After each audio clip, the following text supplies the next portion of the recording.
Hello! Happy Saturday, everybody. It's Easter weekend. I don't think there's any Easter-themed Duke Nukem maps. If there was, I would have 100% have done them. 100%. But alas, I don't think there is. But welcome to my channel. Welcome. You're new here. Play some Duke Nukem 3D user levels. That classic first-person shooter from 1996. On a quest to make a level of my own, which I will finish one year. Because it's just such a good aesthetic. The build engine for anyone who happens to start, it happens for all my regulars. No problem. This was mentioned on one of my streams a little while ago, and I have this little notebook here. Actually, here, let me transition over. I have this little notebook, and I was flipping through it, and I have a few of these, and somebody recommended that map, and I went to write down something for I was talking to my credit card because I got my credit card got compromised, and I had to write something down, and I saw 4 elements, and I was just watching something on The Fifth Element the other day, and I genuinely love the art direction of that movie. It's just so fun. So I thought this would be a fun little... I don't know how long it is. It might be just short but sweet. It might be visually fun and short. It might be long. I really don't know. So we're going to play through that because I do have a family dinner today, so I don't know how long the stream will be compared to normal. Instead of being like 5 hours, it might... but we're going to do that, and we're working on this. This is we'll jump on this afterwards a little bit, I'm thinking. This is the user map we're currently making. So far, I put so much work into this one. This is going to be my first map, which ironically is a remake of something else. So I don't know how. Was you who recommended it?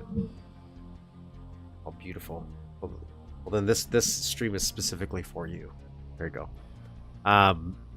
So, even though this is not an original idea, this is a remake of Time to Kill. I finished our big room, so I'll show you what we were working on.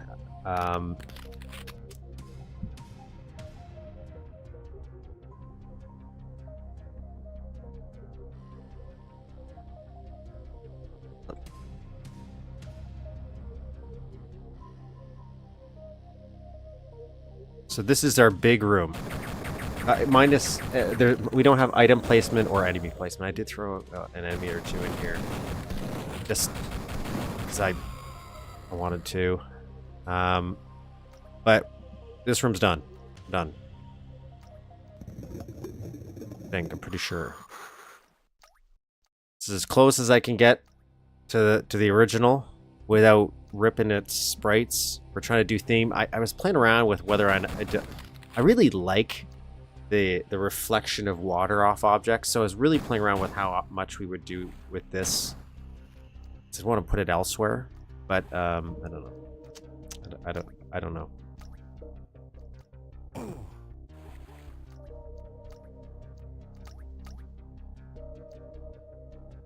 We also started these side areas. So this is the where you're supposed to use some night vision.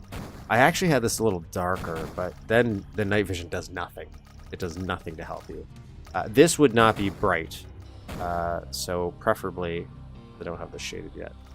Be a little lost in this section.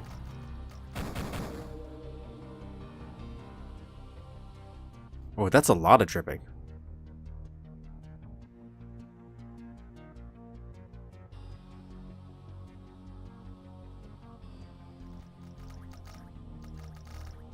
I'm listening to stream in headphones. Where is there a drip somewhere? I must have copied and pasted a drip 1,000 times because that's dripping a lot. Anyways, got that done. We're still working on the side area. So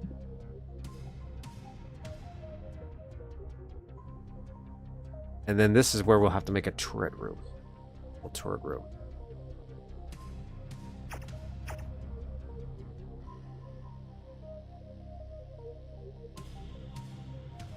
Like I did, but it feels like I shouldn't hear that drip that many times, should I? Is there a drip stuck in here somewhere?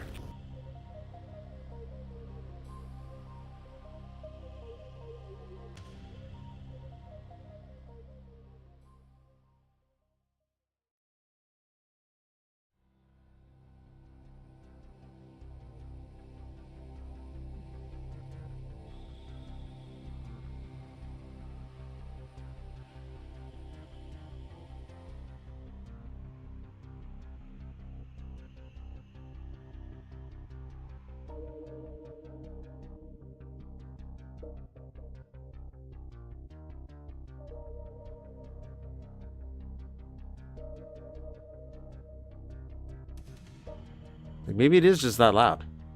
Maybe it is just that loud, but it just seems so awkward to me. So yeah, here's got this little sign area, blah blah blah. Then we would go out here. This I did some slight modifications to the ladders. That's thickness to them, and I went and redid that in the other areas as well.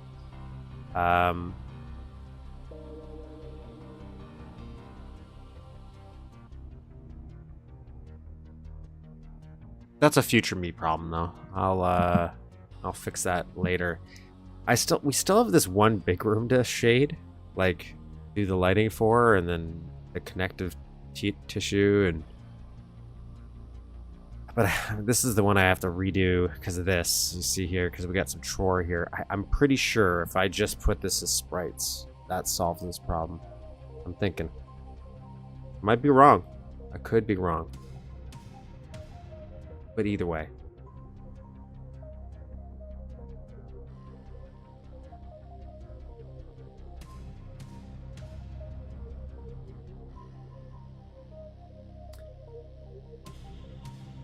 But anyways, let's not get distracted. Let us jump into this game. Hopefully I got it running right, because like these are kind of blind playthroughs for the most part. And this was a weird one. I'm not 100% certain. There's no installation guide, so I'm just hoping I guessed correctly. Because the first time I tried it, I did not guess correctly. It did not like me at all.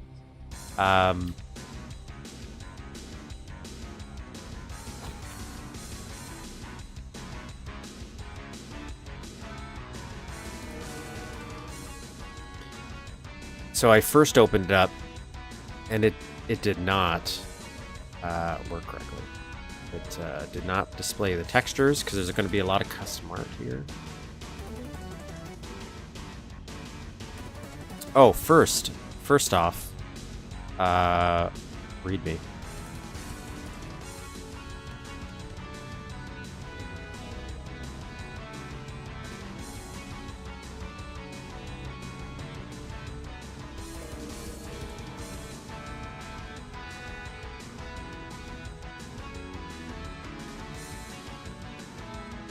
The Four Elements by Darkcaleb. None other than unfinished projects. After defeating the alien invasion in Europe, Duke has finally found his peace. Duke Nukem. Now let's take a long nap. Oh, this is what he's saying. He's saying this. Okay. Duke Nukem. Now let's take a long nap. See if you can take some time off. I definitely need that. Well, this looks like a good time for a relaxed vacation. Duke suddenly wakes up in an apartment that looks somehow different than today's design. What's the up colors? He looks outside and discovers flying cars everywhere. Where hell am I? How did I get here? There seems to be a message in the comm link from a general. General J. Graves, Duke, listen to me. You need to get your ass down to Nucleo Lab downtown. They're carrying 4 elemental stones. These were with you when you stopped the invasion in Egypt. In Egypt, you say. Is that from World Tour? Are we referring to here, or are we referring to that time Duke saved Egypt in Duke Nukem Advance for the Game Boy Advance? Deep cuts. As Duke looks at General Duke Nukem. As Duke looks at General. Duke Nukem, do I know you? Yes, you know my great-grandfather. Back in days, he told me that we're... Rumor... Yeah, okay. The English isn't the best here. The English isn't the best here. But the gist of it is, Duke wakes up in Fifth Element Land, and we need to go to Nucleolab, downtown. And you gotta kick some ass while doing it. Additional credits for J-Blade for coding the hover cars. Trooper Dan for fixing the coding for hover train. This stuff sounds fun. Yes, soundtrack, new graphics, yes. A lot of new stuff, new everything. And then to make me feel inadequate about my own building abilities, this person took like a couple months to finish this map. Again, they took some wild off. I think this came out in 2017, this map. So 3 months or more.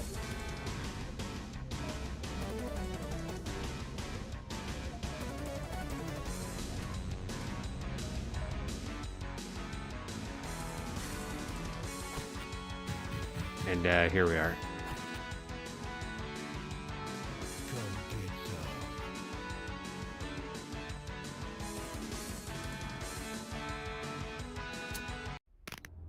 But if I got this running correctly, like this does look like the correct art assets, I'm assuming. This did not look broken. This was very broken before.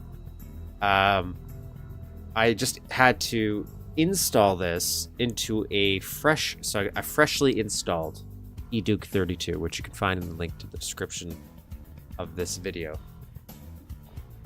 Music's playing correctly as well. So take the download, uninstall it, or unzip it, throw it into a freshly installed eDuke, and then run eDuke. So don't make it choose. So when you have eDuke open, it'll be like, hey, do you want to run custom folder or whatever? Don't do that. Don't do that. What you want to do is just put it all in eDuke and just choose the map by default. It seems to be okay. Still like you.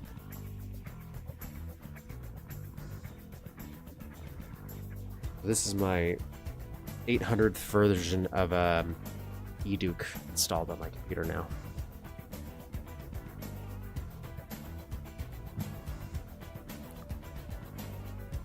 All right, let's get save going. Oh, can I get a level stats on, please? No secrets. Oh, okay.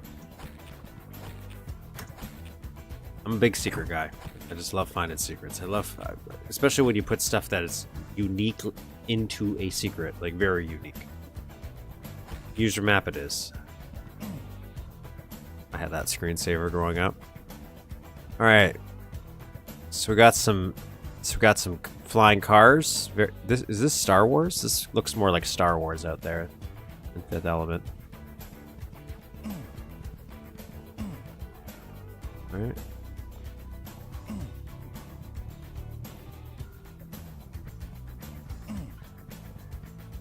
Turn run mode off for this. Damn, I'm looking good. Dude, get your ass down to Nuclear Lab. You are being requested. My chat here.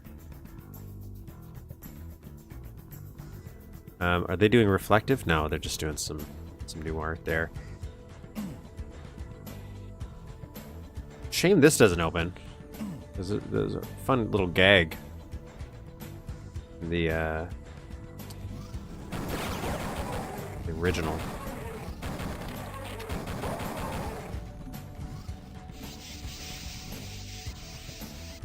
This guy.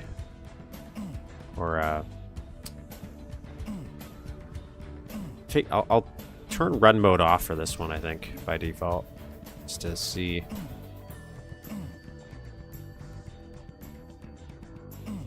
Till we get into like a more open area. We might not. This might be all spacey. Okay.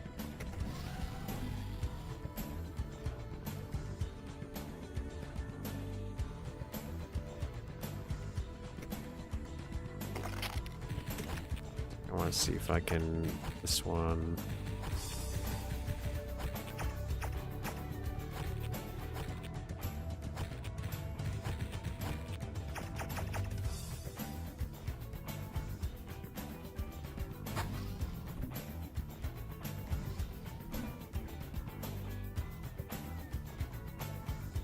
awesome. The only people that live here are rats. Oh, gotta cut. Oh.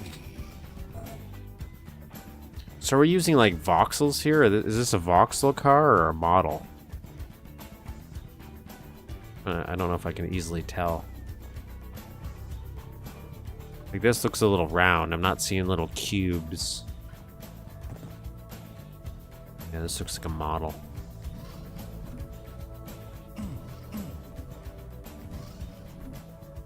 Is this open? Where is it? Oh. That's cool though. I like that.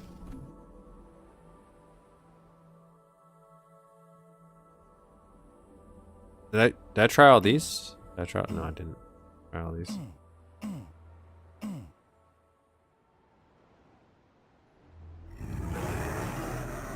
I almost substituted the Duke burger with the McDonald's logo in my map edit, or the thumbnail.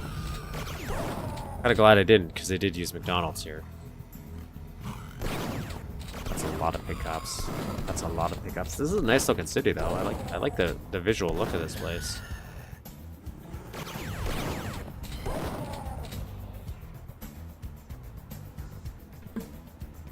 I think a lot of the custom art's doing some heavy lifting here. Some of it kind of clashes. I feel like it doesn't mix, but overall, it's a fun little city. These overhead signs add a lot. I really like that. Got some Shadow Warrior stuff there. That looks...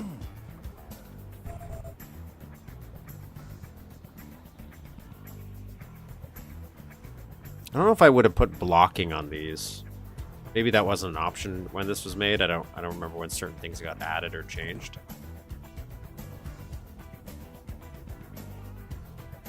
No secrets though. Oh look, but they went through the effort of making a back for this. Even if it's just maybe that, like there is multiple sprites here, a back and a front. For such a minor detail. If I can climb this. I like this setting though.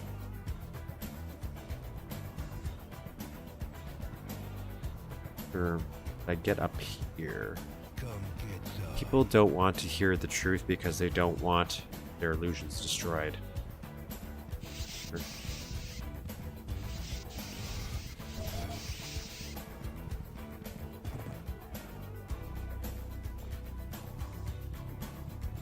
Some people over there. There's real people.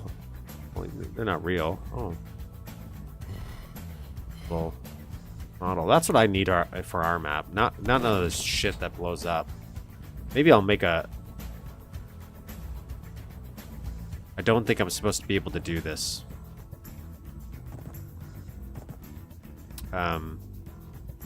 Maybe I should make one. Like a sector-based one, and then I'll be okay with it.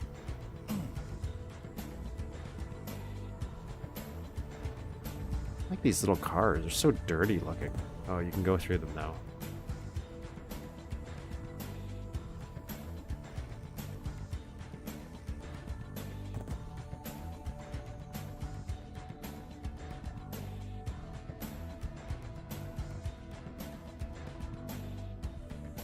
A lot of detail everywhere around here. Up here.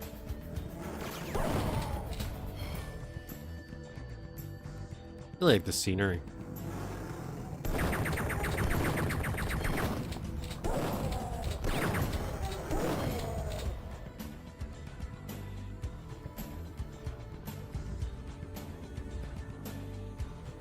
Best.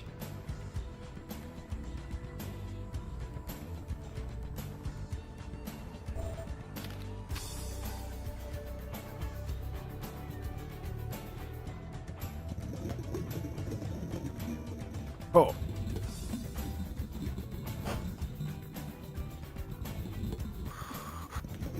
I don't know if this is the intended path, but I like this. Hail to the king, baby.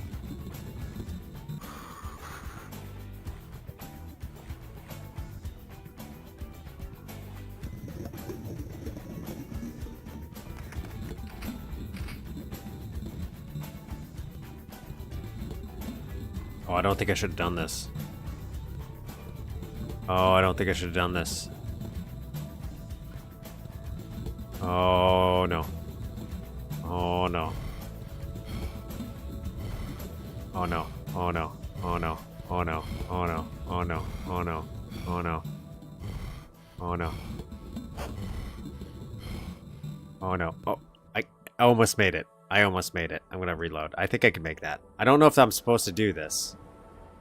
But that feels like if this were supposed to be a secret, that's a secret. That's a secret. That's what that feels like. Greetings. Oh, I have to say hi to everybody. Sorry, if I haven't been talking to comments, because YouTube decides to every once in a while just not display comments. It's like, you know, guess what they're saying. So Ledsmore, this kind of scenery would work well in Ion Fury, probably more fitting. It would, but now I imagine it probably was inspired by a lot of the visuals with Element.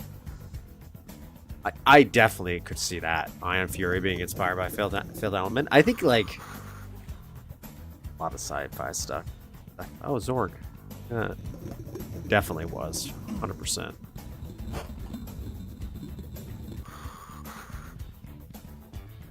If I had 100 health, maybe. We just gotta not dilly-dally. Just gotta go. Gotta go. The bubbles should give me air. That's what I think. Okay, we just gotta go straight down. Straight down. Not up. Not up. Not up. And then hit that door. I didn't hit the door. I'm panicking. I'm panicking.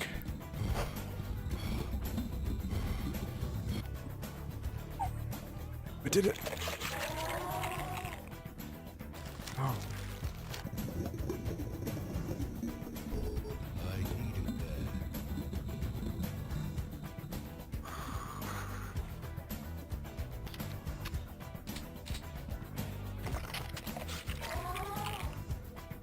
that. Hopefully this toilet's full.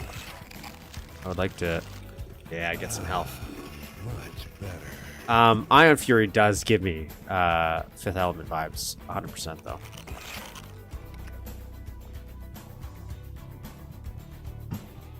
And I really do like that dense, crowded world. I think sometimes it's weird. Some aspects of it I do like for the build, but also you can clutter things up, and I can understand how that can get things a little messy.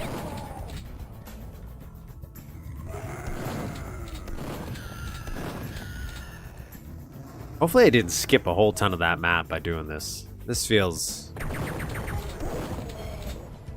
I like the idea here that we're getting deeper into the smog layer, so it feels... It's like nighttime, very grungy down here.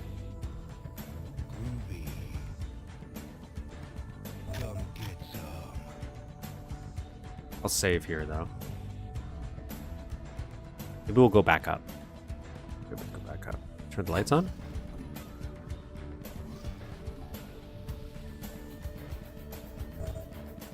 Future General Graves told me I was supposed to go somewhere, but unfortunately didn't give me a map.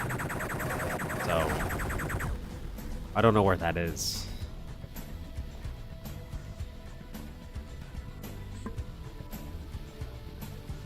Oh.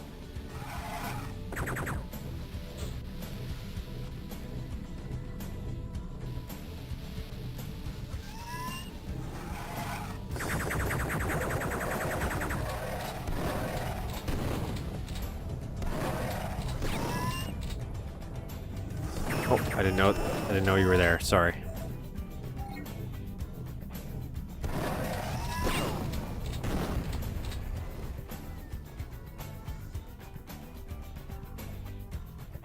Okay, can't go here. Invisible wall. I like that imagery though of the robot dudes here.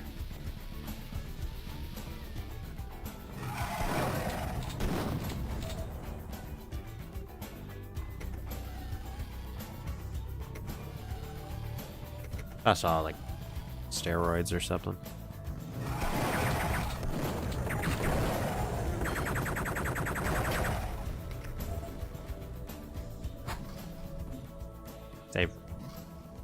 Save.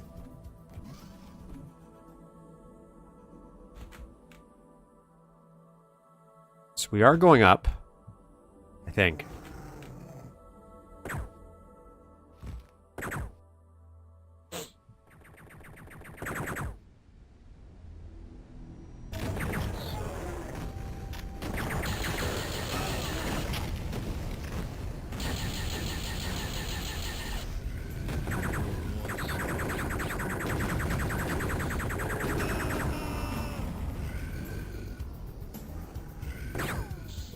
Okay, so I can climb out through there. Kind of wish I explored that upper part a little bit more. Oh, well.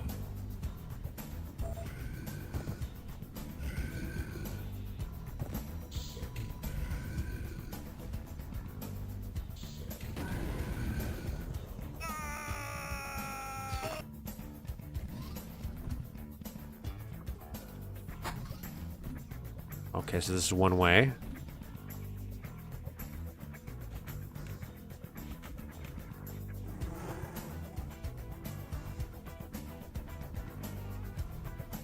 Come get some.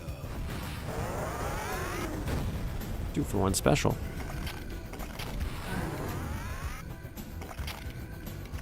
He still got me, but I'll take it. I'll take it. Okay, so I wanna get this atomic here.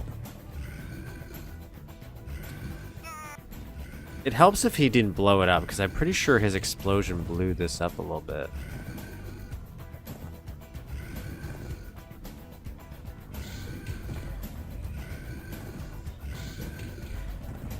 Okay. God.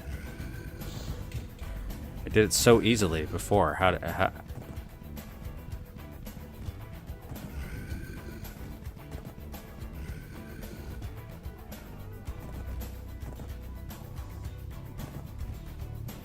I gained 20 pounds, like, since I last died? What's going on here? What?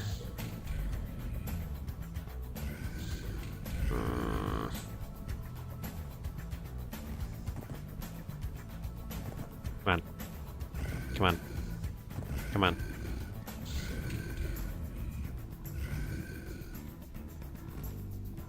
Come on. Come on. Come on. Come on. Come on. Oh, there we go. There we go. I'm gonna save right here. Save right here. I don't want to do this again. It's because this is not blocked, so when I'm standing on it, so you fall right through. There. There. Right there. I'll save right here. That almost took me out.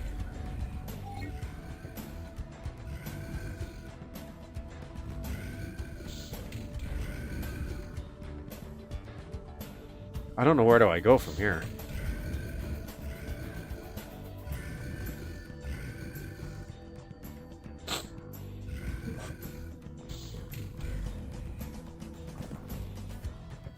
Out there. I'm assuming one of these is going to be broken.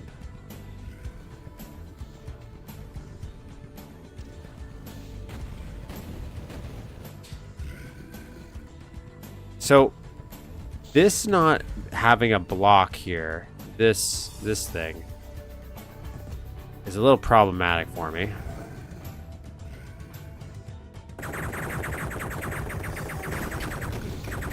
Good, thank you.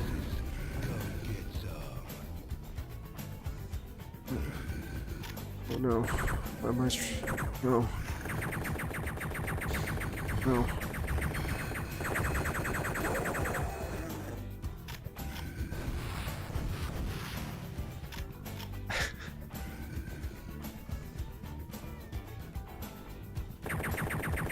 Blow it out your ass. Who wants some?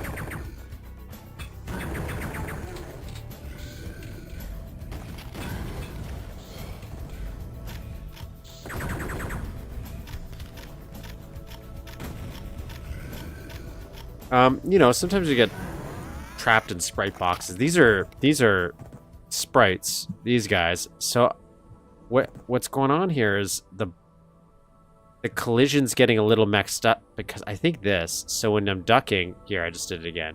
Yeah. it's squeezing me through because it doesn't like the blocking. And so when I'm going into that little corner, my characters kind of try to go, because it's two sprites stacked on top, it's trying to jump on top of it automatically, but then it's getting stuck, wedged in between the other one, and it doesn't know where to go, and then it goes, and it clips me into the middle of it. And then I'm getting trapped. That's why it's happening.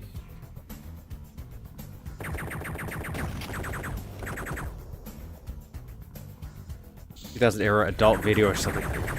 I could definitely see that vibe.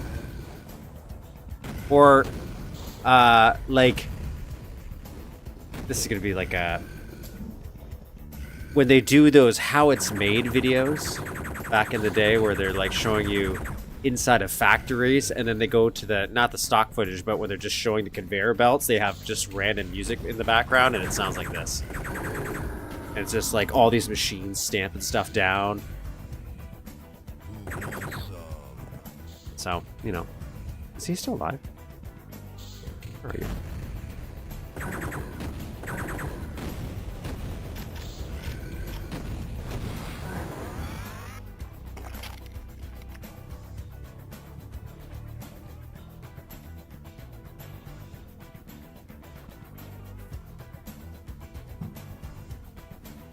Yeah, you didn't need to make those sprites. That would have solved that problem completely. Like, I know why you would make sprite boxes, but I think you should... This little weird thing where he's trying to hide the pipe bombs in there, I think it actually would have been better if you could maybe blow up the boxes, which you can do. So you could make them, like, explodable. So one, that would correct it. If you didn't get stuck, you could just blow it up. But then you can get the pipe bomb from it? I don't know. There's, like, a few different ways you could solve this problem. Oh, you're right. You're right. We did jump. I still feel like I jumped and missed half the map by jumping down to that water. That was probably the way we're naturally supposed to go, but there was like a little bridge and everything. Where is it? Okay, so we're gonna have to go through here, maybe? Oh, okay.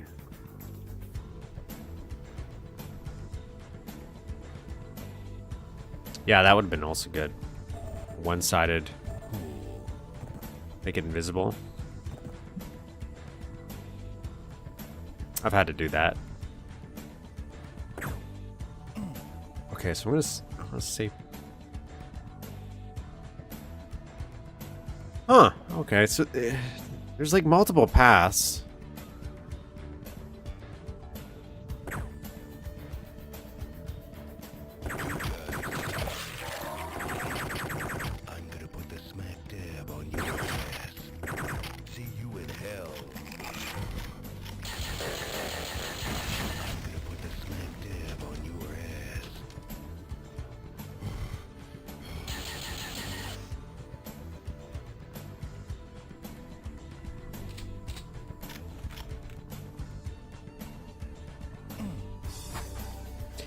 I've been playing, last night I was playing a game called Aquanox from, I don't know when it's from, like early 2000s, late 90s. But for years, I couldn't get it working on a modern computer. Something was weird about it. There's a fan patch. This is a tangent. But the fan patch fixed it. It's... have a great time, but because I like the world building in it, where everyone's trapped underwater, and that's how we evolve, as we're trapped underwater. But man, everybody talks in that, like, I have no idea what anybody's saying. They're all gobbledygook. But long story short, I like the idea of kind of society being stuck in a structure, which is like I like BioShock as a concept, and just seeing them evolve in a self-contained little ecosystem. But this is like underwater, and the idea for me in this city, where it's like a tiered city, where you could definitely see the layers are a different kind of class structure, a different thing happens on each layer. Really like that. Or make a spaceship. And it's like how does everything contain and self... I don't know where I'm going with this. Anyways, I was playing Aquanox. It was fun. Sub game. Got it. I'm gonna go back to playing Duke Nukem now. I don't know what that did. Imagine. Quality content people come for. Rambling about a sub game. What did that do? Okay, security. This is opening something. Was there a sign? I will say I'm kind of just wandering around this map. I love everything I'm looking at, but I also couldn't tell you anything that's happening.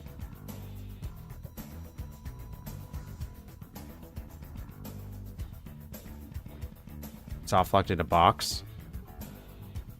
I love the vibe of Aquanox because again, that shimmering water. I think it's spooky, and I remember Aquanox has this thing where in some missions, but not all, when you finish a mission, you don't have to end it right away. You can like just wander around the map, and the map feels like it kind of feels almost open world where it's very specifically designed for this one tiny portion, but meanwhile you can see forever into the distance because you're in the ocean. And I remember as a kid when I was exploring, that always spooked me out because you could then loom over and there'd be like a crevice or just like the Marianas Trench, and there'd be something underneath there. But visually, I love underwater games. I think they're just cool in general. Oh, that is that was a hole. Very dark. This. You know, I understand we're deeper down, but you think these would have lit the place up a little bit more. So we could... I don't know what the heck that is. What is this supposed to be, a fan? I like it, but I don't...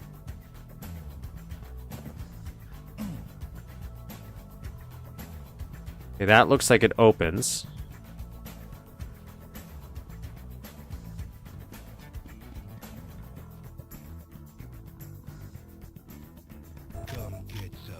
I like the environmental storytelling I've been doing. Onomatic. Does this suit look familiar? Like, is this supposed to be a reference to something specific?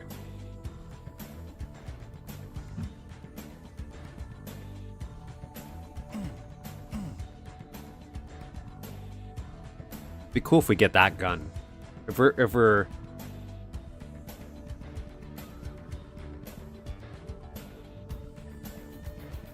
yeah, I do like the UI in Aquanox. It has a cool radar. The way it does the undersea radar is really neat. I like that.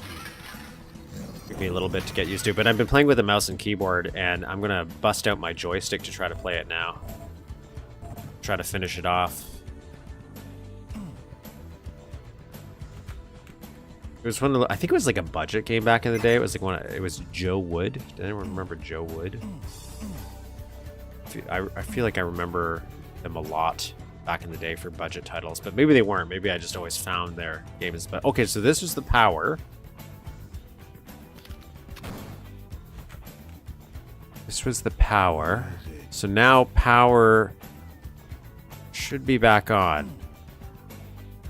I'd like to go into these things. I want to explore more of this world. That's what it is. Was there anything back here I missed? Oh, I don't think so.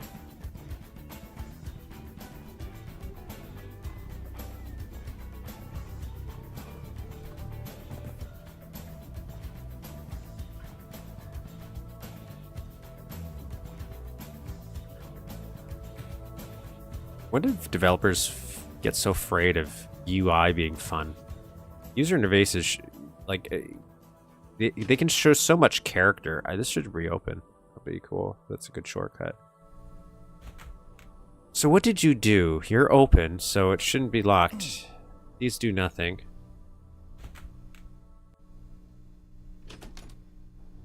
This does nothing. This light, I would have liked to light up more stuff.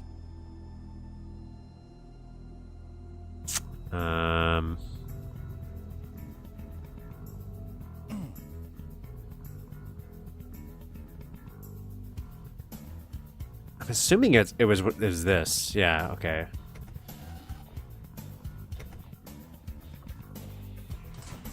Okay, we're back up top. Hey, I really do like that hard transition to that light. It's very nice. I do appreciate the darkness. Come get some. Holy shit. This reminds me of obviously the Fifth Element because it has flying cars. But who was it that did? Was it Bob Masters? Did Bob Masters do a map that took place in the future and it had flying people, like flying across in tubes and stuff? I think it was Bob Masters. What are you waiting for? I don't remember what it was called.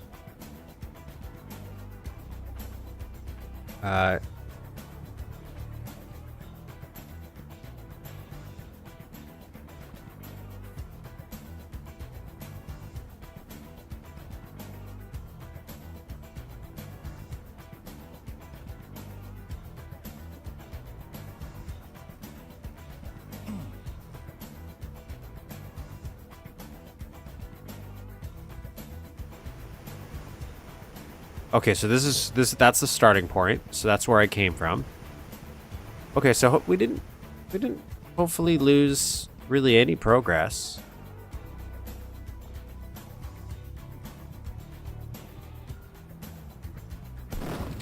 Can't kill those guys. Okay, and then this is what I jumped across. I wanna save here. I wanna see if I could jump across again. I just want to see what was across over here. Anything? Oh.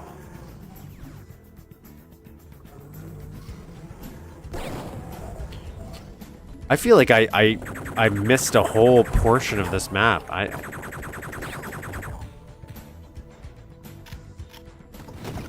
don't want him coming back.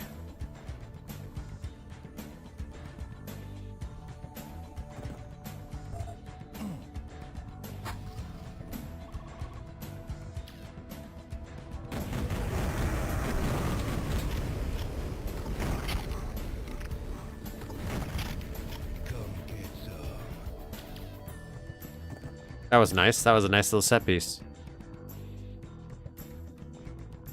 And warehouse clubs and stuff where you can send cash and notes to an future armors. Yeah, 2180. Yeah, that's what it is. But where's Bob Masters? Glad I'm remembering people now.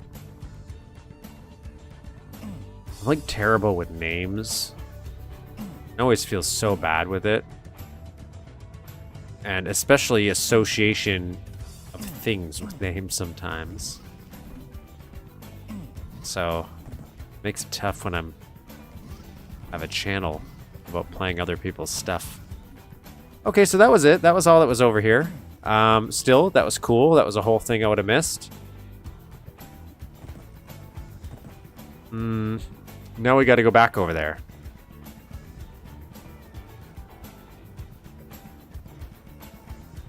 I think I can jump this actually. Do I have steroids? That would make this a little easier. Alt D. Object collision and build is making all the visible sprites unblocked and put a one view aligned block invisible sprite in the center, then change its collision distance. Oh. I would have never have thought or have known about that. That's a oh my god. Can I throw a scenario I'm thinking about because I'm gonna have to do this in the next area. So I was thinking about making a turret.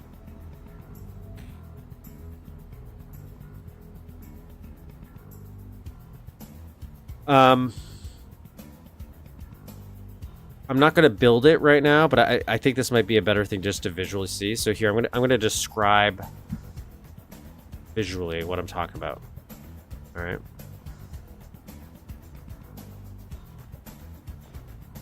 How should I do this?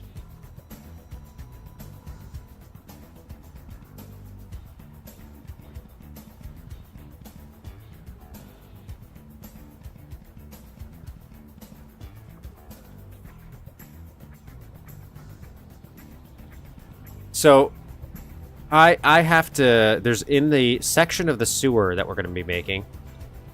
There is a turret.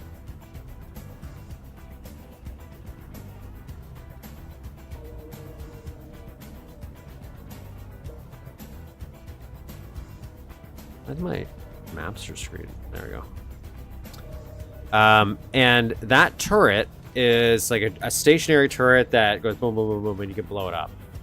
Now, I was thinking about just building it as sprites, and then it would just shoot in one direction, just straight, and then the player would have to just blow it up. But I think a much more fun dynamic thing would be is if I put it on a rotating platform, right? So this would be a rotating, just imagine this being a rotating platform. I don't remember what I'm doing. I don't know. How do I not remember the controls? I was just in this like 3 seconds ago. I think I remember it. So this would be a sector. I would have this rotate, like spin. And so it would have a sprite in the middle of it, let's say.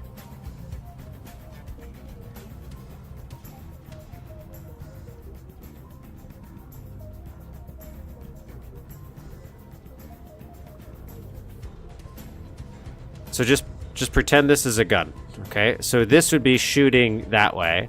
And by being on the rotating sprite thing, it would do this and shoot kind of like in a wave, is my thought process.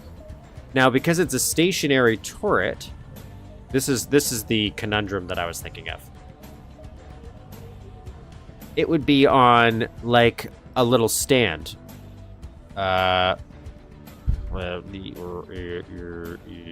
Pretend this is a stand, okay?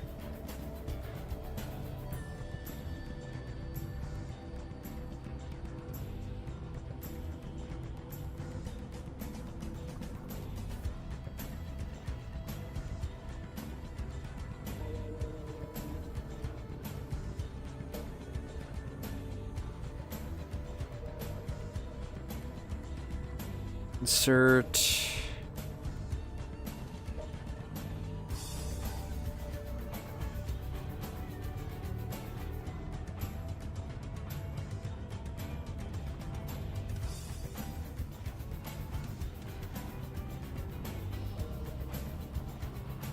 So this would be like a stand. This would not rotate though. But my conundrum is, I know if it was on this rotating sector, I don't even know if this would work, by the way. This is why it's just in my brain. So I wouldn't want this to rotate. It would just be this.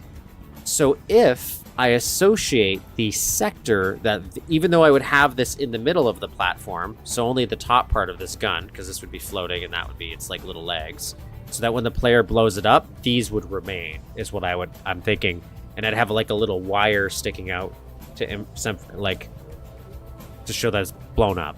But anyways, I would associate this to the outside sector around it using that thing where I can go in and associate it with sec number or whatever. But I would associate it to this. Would that make it not rotate? Would it be static in there and not move with the sector? Like not rotate with the sector if I associate it to the outside sector here instead of in here, even though I might have it in here. Does that make sense to anybody? And also, if you don't know, that's acceptable too. But anyways, that's a conundrum I wanted to pose that I've been thinking about in my head, of some weird build to make a gun that goes, but I wanted the middle piece to not rotate. Okay, yes, it would. I don't know how to make the gun shoot yet, by the way. No idea how I'm going to do that. Or if I do make it rotate, if that would make the shooty part shoot in different directions as well. These are all problems I'm trying to contemplate in my head. Thank you for coming to my TED Talk.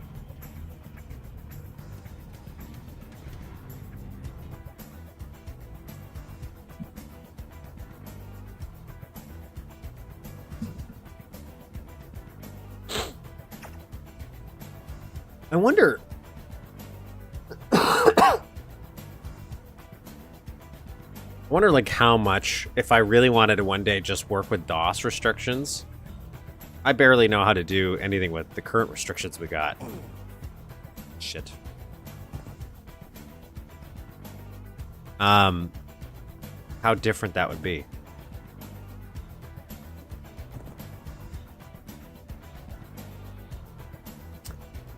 I still want to get whatever was over there. I think I can... I'm just going to get back there, no matter what. I'm going to get back there. I don't know why we need to go in here. But there is a switch here. It does make it feel like there's a purpose to this. I don't know what the purpose is, per se, but...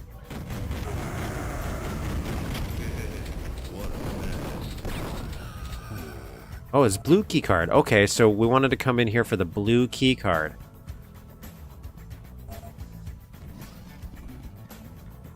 Okay. Alright. Blue key card. Oh, my screen seems to be black. That's because I forgot to hit this transition button here. I died. Spoiler alert. I died. I died. I can't believe it censored that. Screen seems to be black. Like, you might be talking about people. That is racist, YouTube. You can't just automatically assume that. Ah. So I did sequence break this map. I definitely wasn't supposed to go in that water there. It seems so obvious. Oh, multipass. Oh god. Oh god, no. Oh god. Oh no.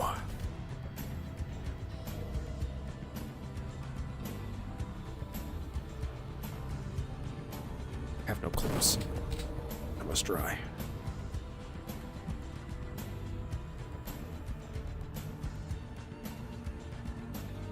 Is there a way to exclude the ceiling from open door light effect, for example?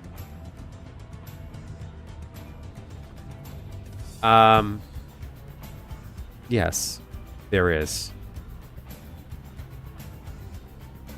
There is.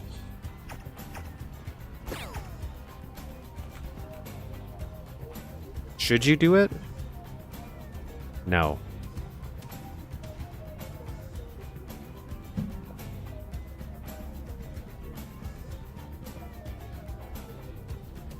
Yeah, so that... Well... How ridiculous of a setup do you want to get? Like, it's like there's things you can do, but should you do it? Like, it's like that, what, Jurassic Park quote where it's like you never what was it? Oh, you're so busy asking the question of whether you can, you didn't ask whether you should. Yeah, so you could do a whole drawer layer for the ceiling to make it a separate element that it would render, so you can avoid that, or, which is like complete overkill if you're just trying to avoid for a tiny little section, right? It doesn't make any sense to do it this way, but you could, right? You could do it. This is like saying for a director, if a director is like, no, I really want that light to shine on this person's face in this exact moment. Like, if you really thought, if you really, really, really wanted to give off that effect, you could do it with a drawer layer. Or the simpler solution is, yes, make that, make the ceiling itself out of sprites, or at least just that section, so it's not interrupted by the shade value.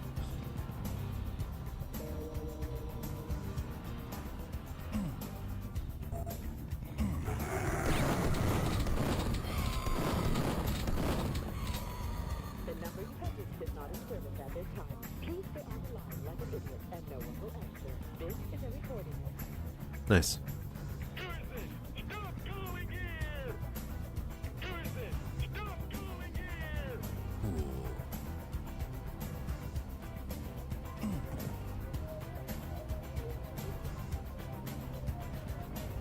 Running is dangerous in this place. It's all so spriteful.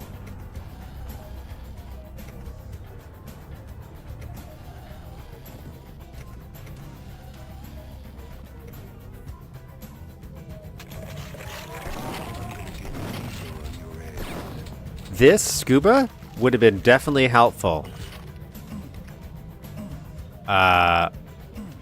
With that water thing that I definitely skipped. So the purpose of doing this was to get the scuba so that if I did jump in the water, I'd live. The only downside is if that's true. Here's my level design complaint. If I were to do that, which I will.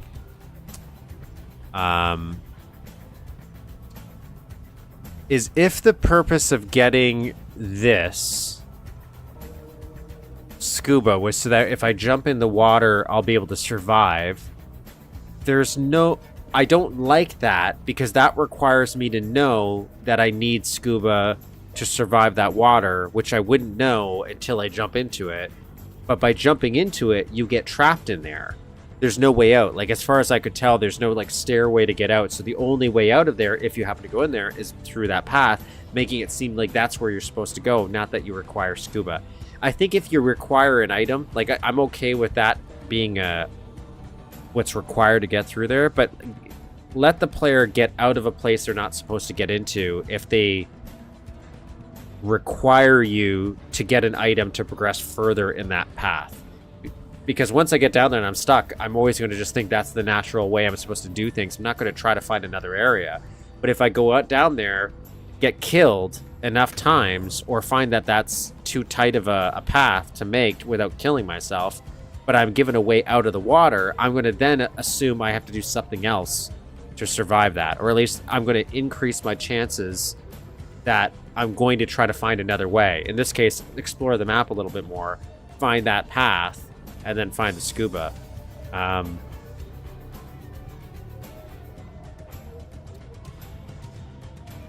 Thank you for attending my TED Talk.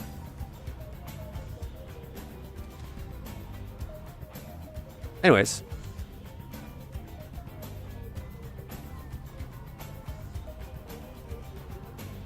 Because this doesn't even feels weirder now to go down there. Like, it just feels like a weirder way to naturally assume the player would even... I don't know. I can't say like it's wrong. There's no right or wrong way really of doing any of this. I'm just looking around more, just seeing if there's anything else I missed. I don't think so. But every once in a while, it gets me thinking.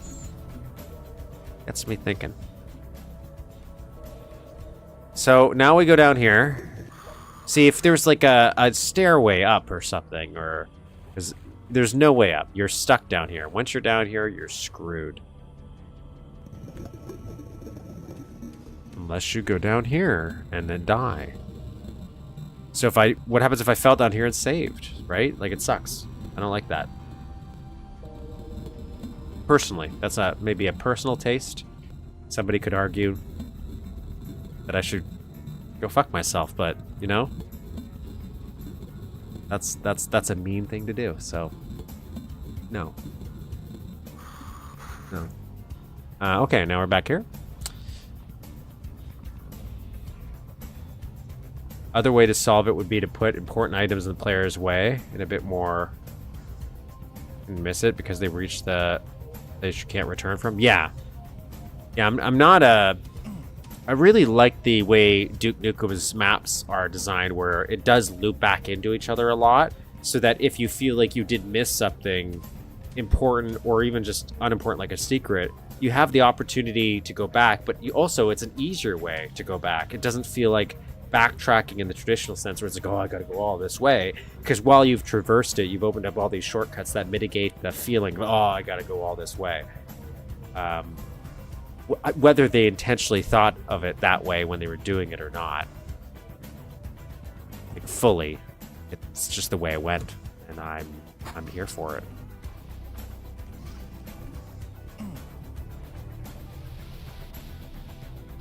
What a real shame, though. Like, they definitely are putting a lot of detail work here, but makes me think you could do some really fun secrets if you really wanted to.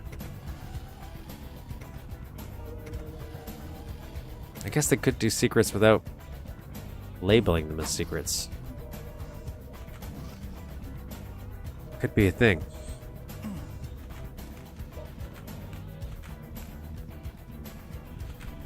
Oh, I gotta do this again?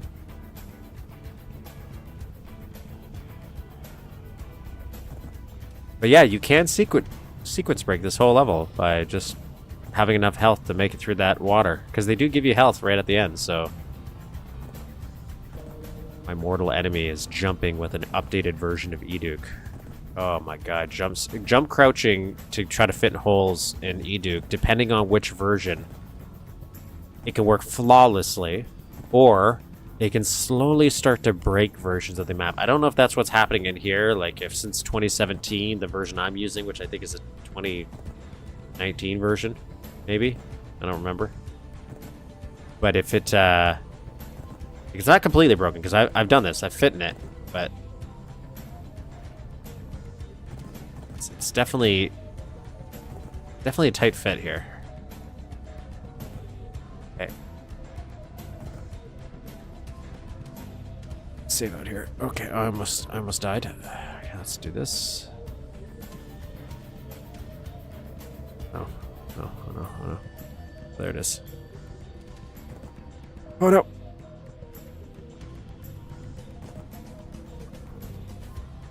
It's so hard to see it. There we go.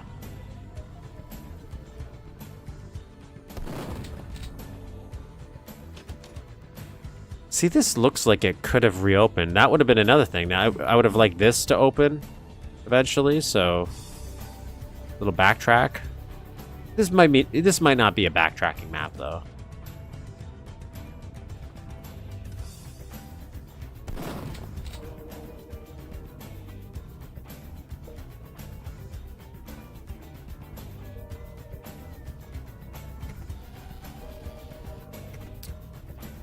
Didn't want me to do that, so it seems to be a one-wayer. Okay, we're here. I didn't have to clip to do that.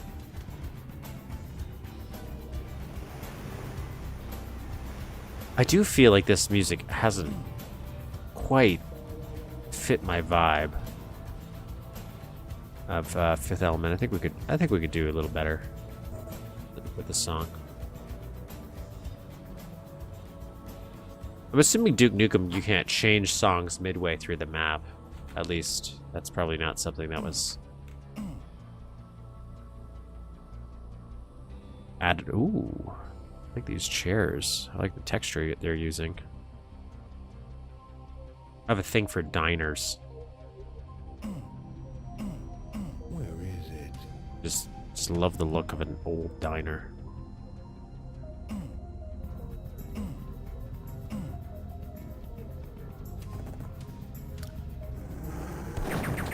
City's got a lot of power issues, let me say. Everything's very dark.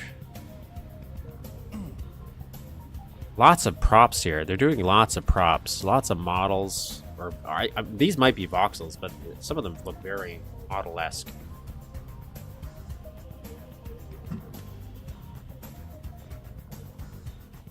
I feel like I should be able to see the cube. It was a voxel.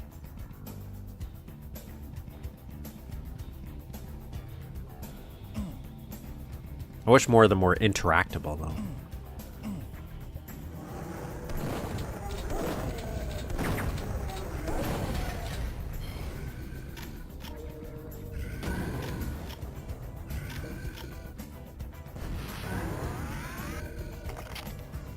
Oh, we gotta make some wooden pallets, too. I gotta remember to do that.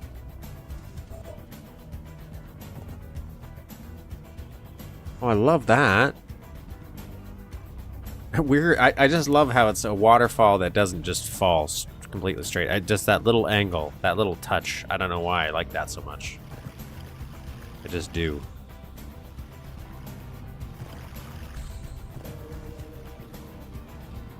Alright, boys. Got the yellow key card. Hey, everybody. How are you? How are you? Nice to meet you. Nice to meet you all. Can I borrow your head so I can leap on top of here? I don't know if I'm supposed to meet you. Can I kill you?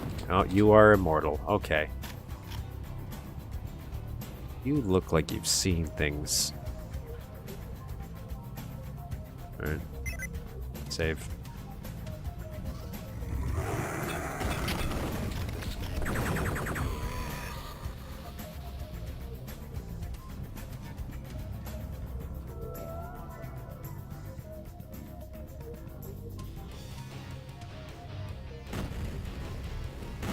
That was it? Oh, I thought more was gonna happen in this map. Man, that's... Well, let's go back into it. Let's look around a little bit.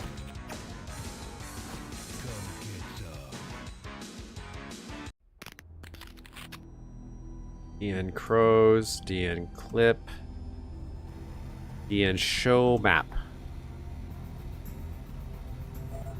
Okay.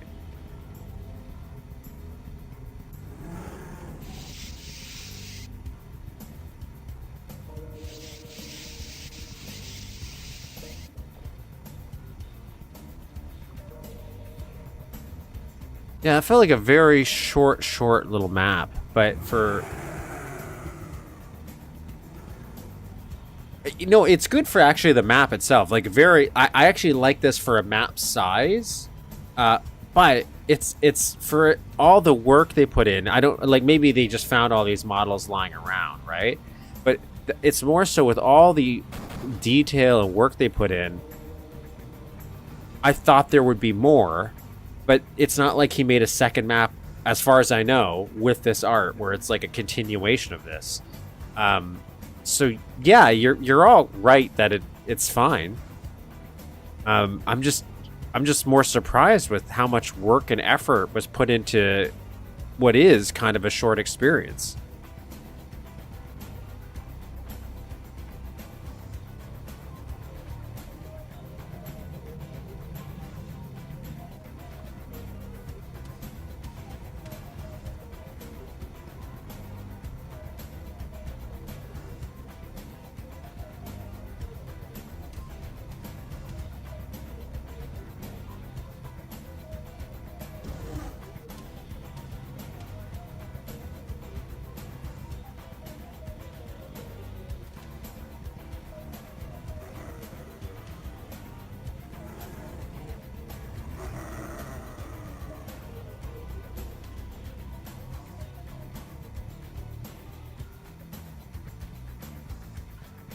Like, really good scenery that they did here. I did love the look of this map.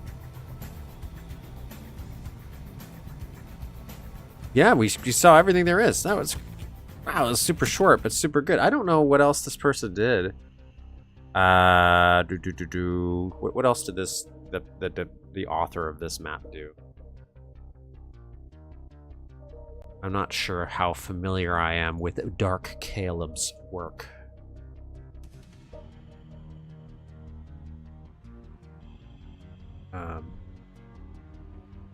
That's the end.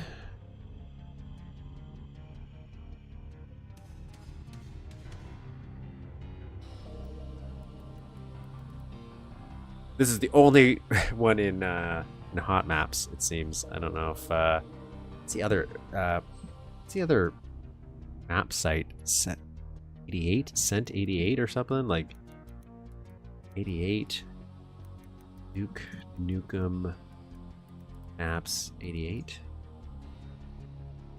Cent 88. So I was right. 88 is a... Sometimes they just have more stuff than MSDN. Darkcaleb. Oh, this is the only one that they have as well. Man, that's even more wild to me. That's like absolutely insane to me that somebody would go in and make all of that. Well, maybe they didn't do it alone, but for the most part, they said they had some help with some stuff. But do these con edits, learn how to do all this level editing stuff. But they've only made one map, and it's this map.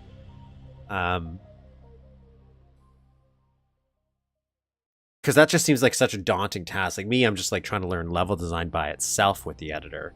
And then you have these people that are like, no, at the same time of learning level design, I'm also going to learn how to add custom art, add custom sounds, edit the con files. Maybe I'll do some modeling while I'm at it, make some models. Like, what? Slow down there. Slow down. Do we want to do... You know what? I'm going to do one more map, I think. But what I'm going to do is this. Just because I want something a little shorter, because this is a shorter stream, so I still want to get some level editing in. But I have a pack of old maps. Like from the 90s. So I'm just going to grab a random map from that, because usually that means it's not going to be long, but we get to look at something older. And we'll just throw that into the loop. I'm telling you this, and now I'm not going to be able to find all of my old maps that I have. There it is, right there.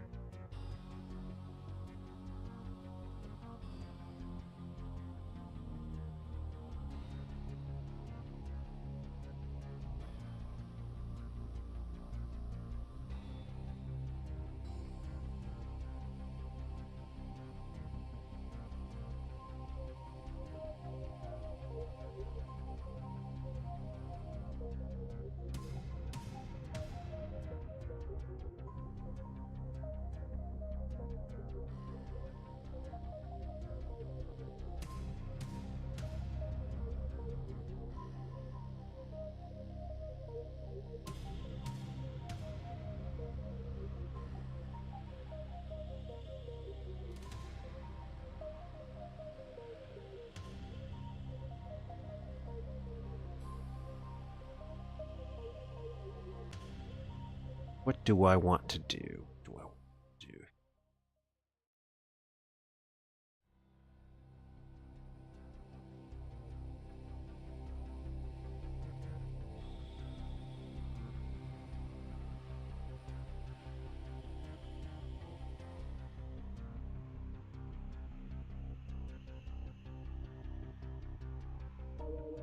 Okay, I've chosen the map for no particular reason. I'm going to do, I'm going to use Red Nukem for this, just because it seems to like older maps a little bit better.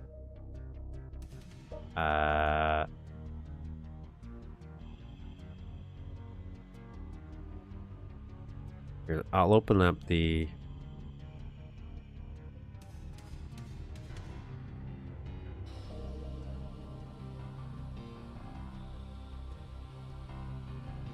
the ReadMe for this one. So this is from 1999. Still old. So listen up. This is Kenedy by DDuge.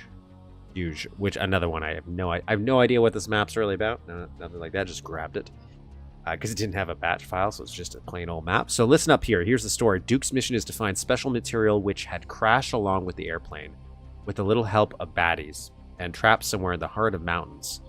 Duke arrives with his new hot rod style car, isn't it cute, right in front of the mines, which is the closest place to the crash site, but the baddies were so dumb and blew off the entrance. You can see the commander blow himself by an accident. Unfortunately, Duke finds, or not, his way through their base. Today's Sunday, a bad party for them. Right. Blasting our baddies. Base, Duke gets to the mines. You see the trooper pushing down the detonation handle there and make a run for it, you know, backwards. You can feel like in a movie. I've tried to do a level as much realistic as it can be. English is not their first language, so this is why there's going to be some translation errors. And even if I were to do something back then, half the people were like 12 when people were making stuff, I imagine. So not everybody, but definitely dreamt of it when I was 12. Maybe. Yeah, maybe.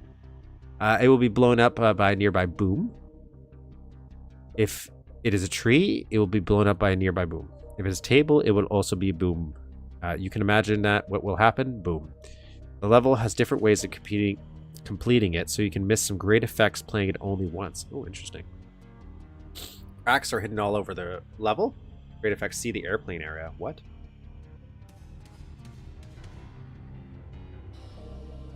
Had to sneeze there. Just a sec. I just hate those enforcers with chain guns, so you won't find them anywhere. And I also hate very hard levels, so you have normal chance of survival here. Level is also ready for recording a demo. Sorry for use for the frame rate. And don't forget, use your head. Use your head. Ouch. Not in that way. Okay. Duke match. Duke match. Pipe bombs. Blow some stuff up. Making stuff up. Known bugs. There are 2 where you can get squished. The first is an enemy's based entrance in the airplane when you jump into the control room. I don't know why, but sometimes it happens. There are some overlap sectors in the beginning. There's something unusual. Okay. Kenedy. So, I've noticed that, like, Duke doesn't have demos where you can demo, like, watch from third person, control camera angles. But Red Nukem does. So I could record a demo for a map in Red Nukem and then record that. Get some third person. I was thinking about, like, when I'm finished my map, if I want to make a trailer or something, there'd be some shots that would be fun to do, because then I could mimic third person, like time to kill. For some reason, Red Nukem I have to start twice. It's like the first time I launch it, it forgets it was supposed to launch.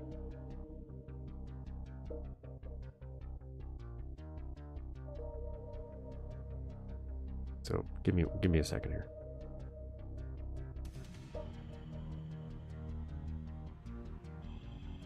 Just like fixing, I guess.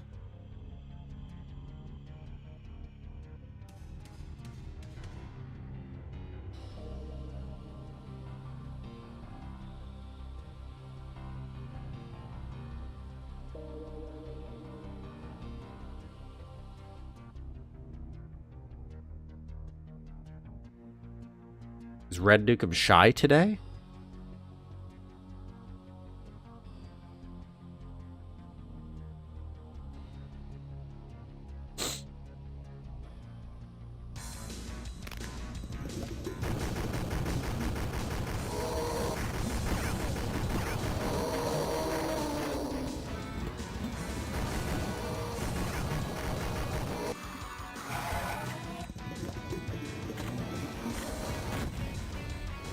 Because like this. So this is what I mean by recording a demo. You can have somebody play through it, and the demo mode does this.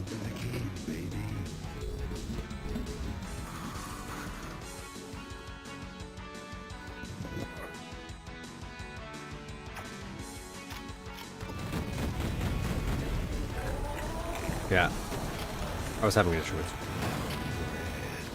Because I love this feature. This is great. I keep forgetting Duke doesn't have it.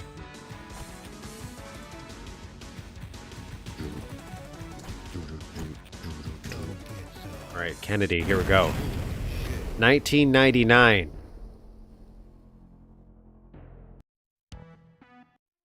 What do we want for Alright. Fat Commander it is.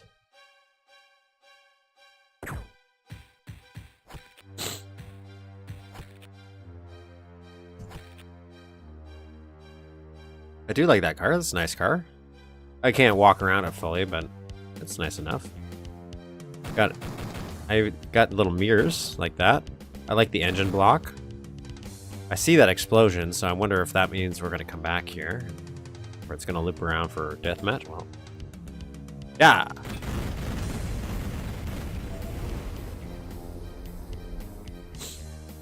I like does the pipe bomb imply that that's actually what they're shooting at their butts? Holy cow. I'm gonna put the smack dab on your ass. Bitchin'. I don't remember this map, so... Look at this little tree. It's always fun when people try to do, like, outdoor areas and stuff like this. How... Like, I love it. I just love it, but... This is where custom art really would make this shine, because I think this is actually fine when you do this. And I also find sectors, slopes do help a lot, carving this out, but then having some sprites for detailing for arms and stuff helps. Unless you just do that for the entire thing.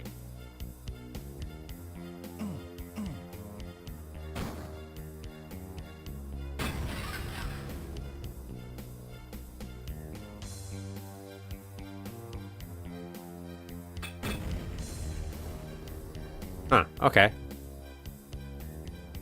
Cool. Cool, cool.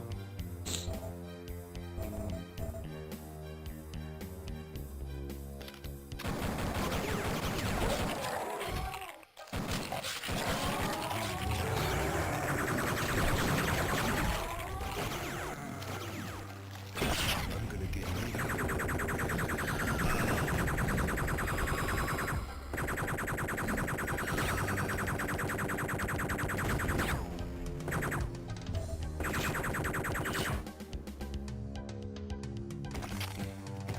bitchin'.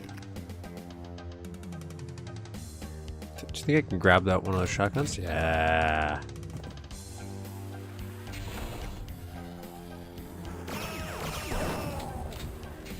I feel like I do some. Oh, I can go back and get the tree health. Come on.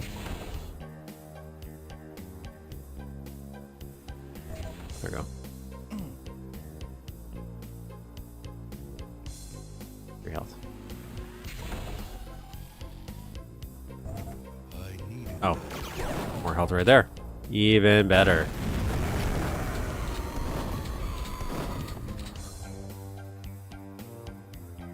This person really liking those explosions.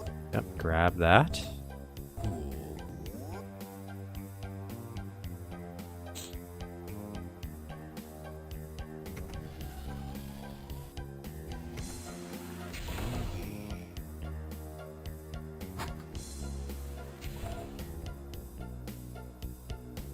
Okay, so that gave us the access card.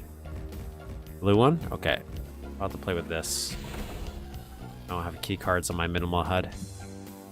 Does this have a widescreen? Oh, it doesn't have the built-in widescreen HUD. Because I do really like this HUD aesthetically. I think it does fit.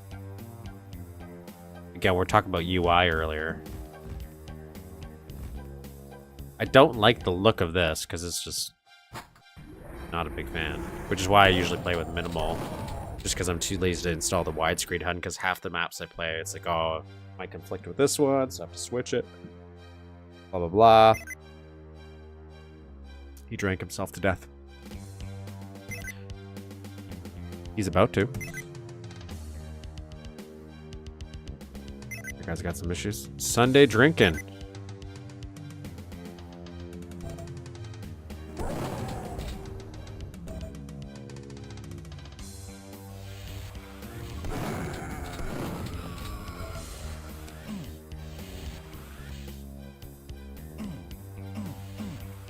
Okay, I see that.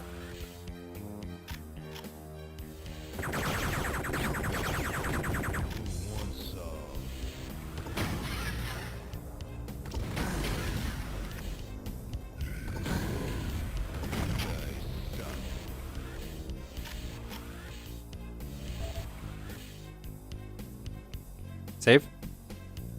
Very, very cramped level. It's kind of weird. He's saying that this level has multiple ways of beating it. It's been very cramped so far. I'm not seeing many branching paths, it feels like. Could you say explosive? I want to know if that means...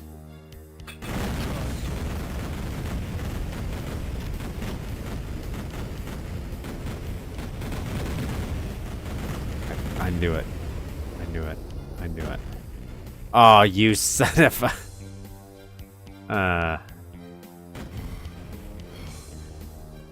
That's a dick move right there. Just when you think it's safe, I'm gonna put another explosion. And then when you think it's extra safe after that one, I'm gonna screw you over even more.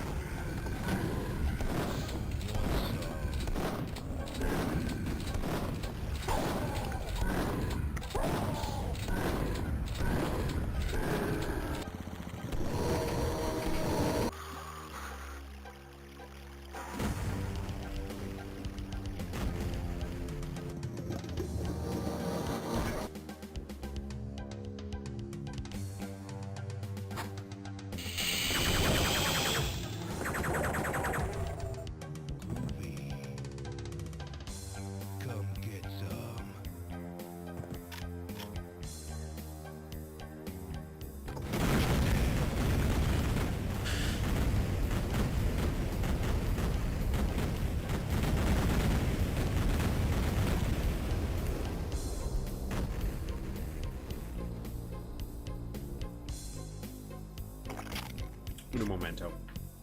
Por favor.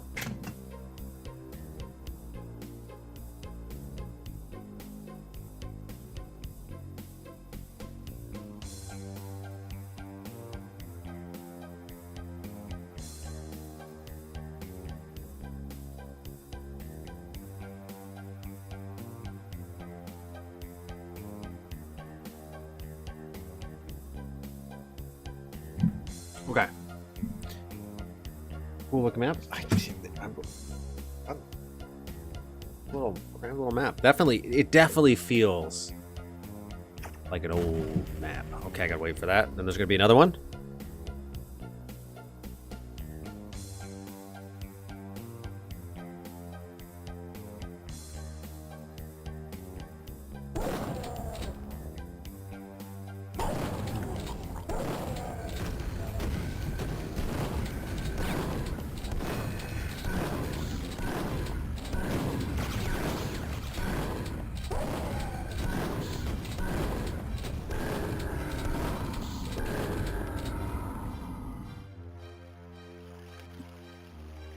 Oh, it's supposed to be a little minecart? Okay.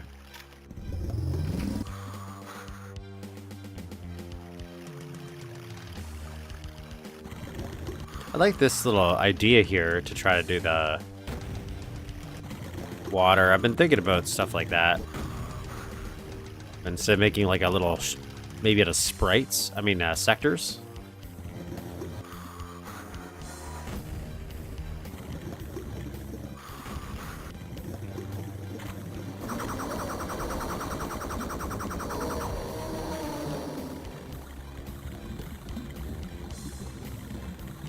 That is an interesting choice, that's for sure.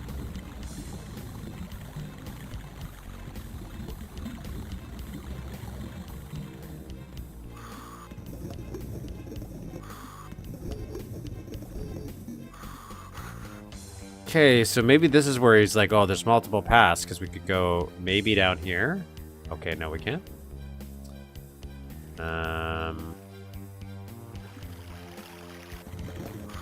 Alright, so we can only go down here so far. Okay.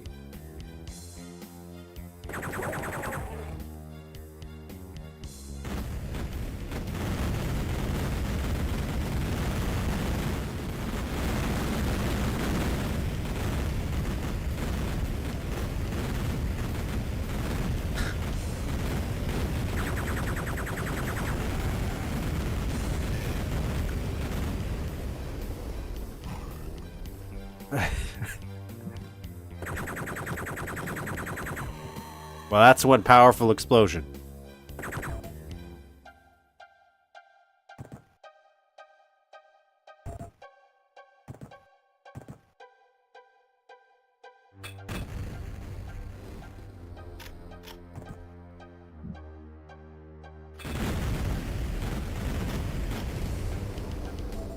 Thank God people are putting night vision goggles in walls like that.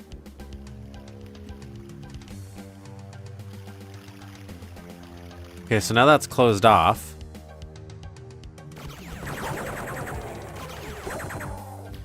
Ah, that's why you gave me night vision.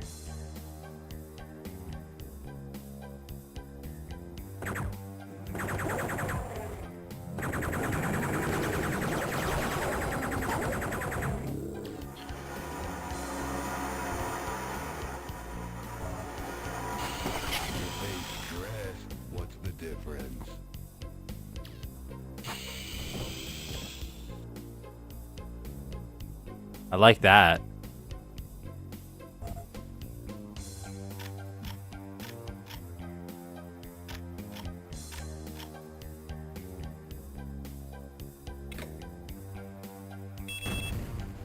Just double checking, just you never know.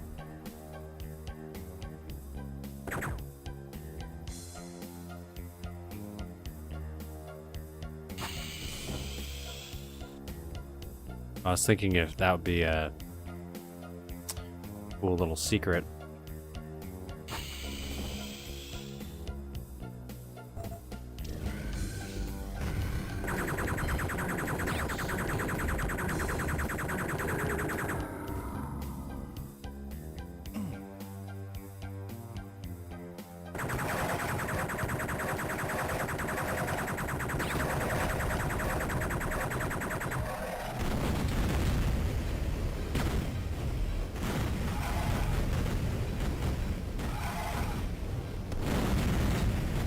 Jesus, I'm down there.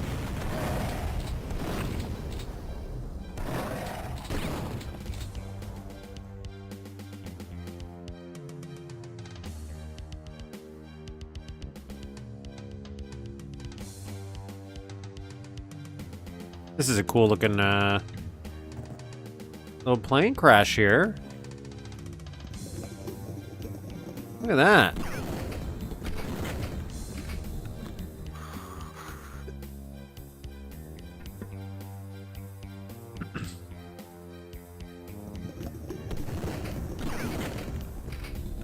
Cool if I could go inside of it. Well, I might be able to. I can.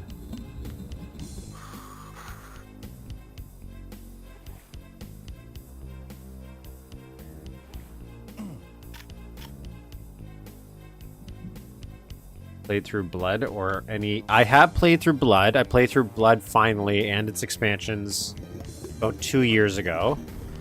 I haven't played much Blood on the channel.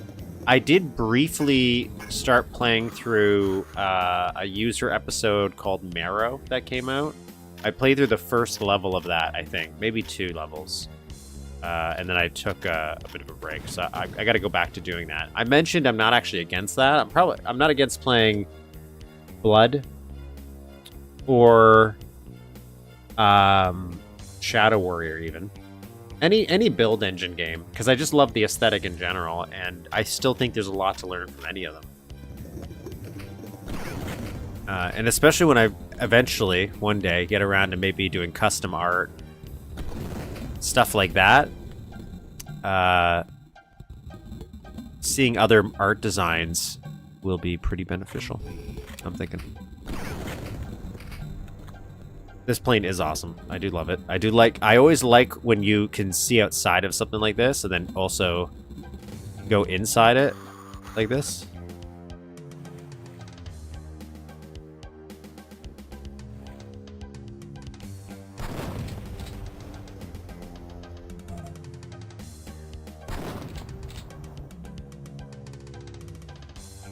But anyways, this is cool. I like this. Shadow Warrior. I rarely hear much praise. I started playing through a little bit of Shadow Warrior again, maybe about a month or 2 ago.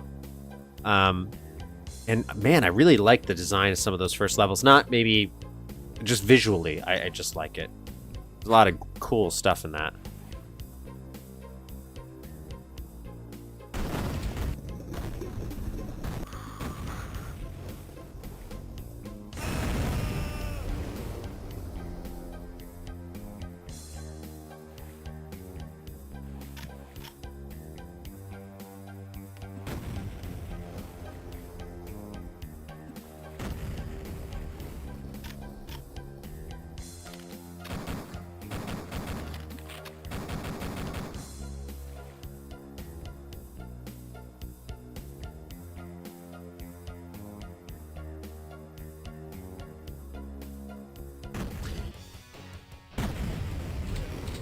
Interesting little map. So let's go back here. So this is because we missed 4 secrets, and the guy was like, "Oh, there's multiple ways to go about this to beat this map." So what else could you do here?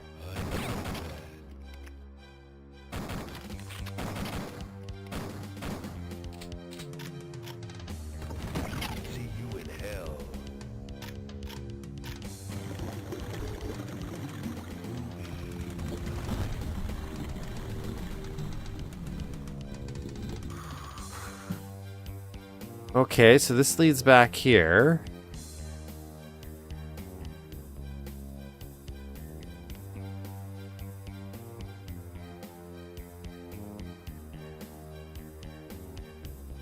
I did one more too, like maybe a second level. I'm not saying you had to make the map per se bigger, just a second level would have been cool.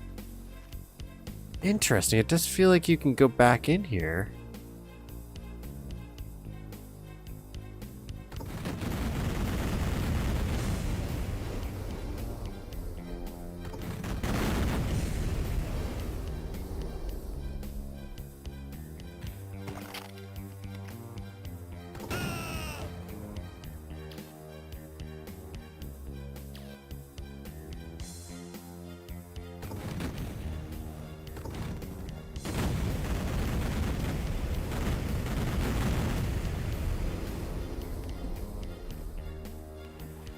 I do like how explosive this is. That's good. It is kind of fun.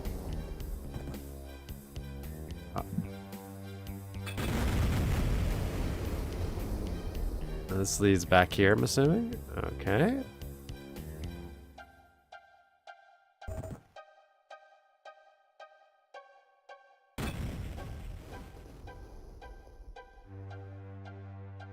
D and stuff.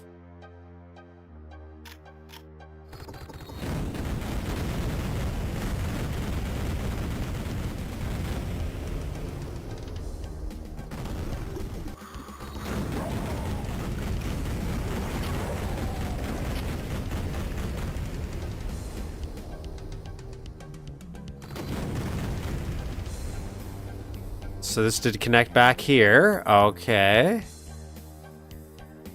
Was there any more like cracks in these things? I don't think so. Not that one. Not that one.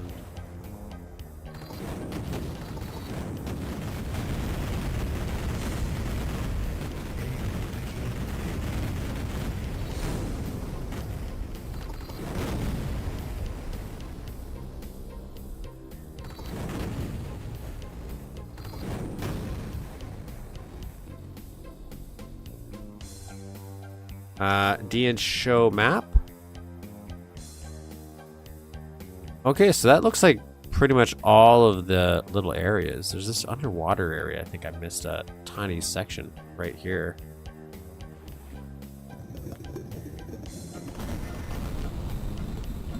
Yeah, so that was the final secret. That would have given me the shrink ray. Not really like multiple paths like this person kind of implied. D and clip. Let's D and clip this. Yeah. Because it's just really that. And that's not like even a multiple path.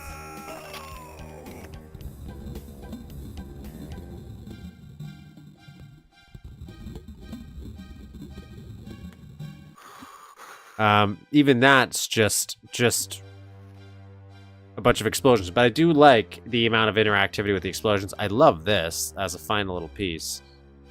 For $19.99, great. Anytime you see this and you go underneath and then you can go inside of it, I love that. The sub thing in the first Duke Nukem 3D game, like not the first Duke Nukem game, that really was so cool, even though there's like nothing in the sub really. So there you go. There's a little quick little side map for you, just to feel a little bit more time. Add a little bit of spice, because those ones I would probably never do a featured map with those because they're usually so short. But it's good to also go back and look at them. Some of them have been very, very impressive. Like we're like, oh my god, how did you do this with the old map editor? Give me a second here. Let's open up Mapster. Continue our little building project here. I did promise you guys I was going to get done that room, and so like I did show you guys at the beginning of stream, I did finish that room, or at least finish it enough. It's not 100% like the original. Again, the lighting in Duke Nukem Time to Kill really does a lot of heavy lifting for it. And unfortunately, especially with colored lighting, we're not using the palette extender or anything. We're really limited in how we can match certain things. So let me open up the...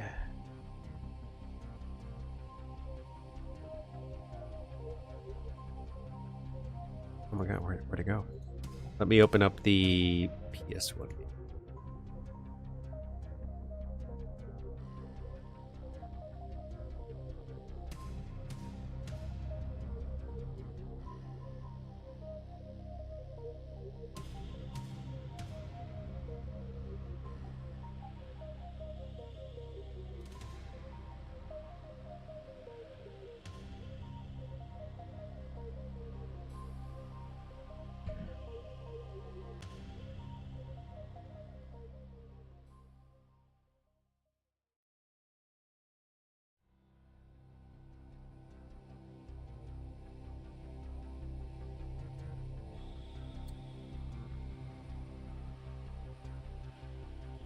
So, just for a minute here.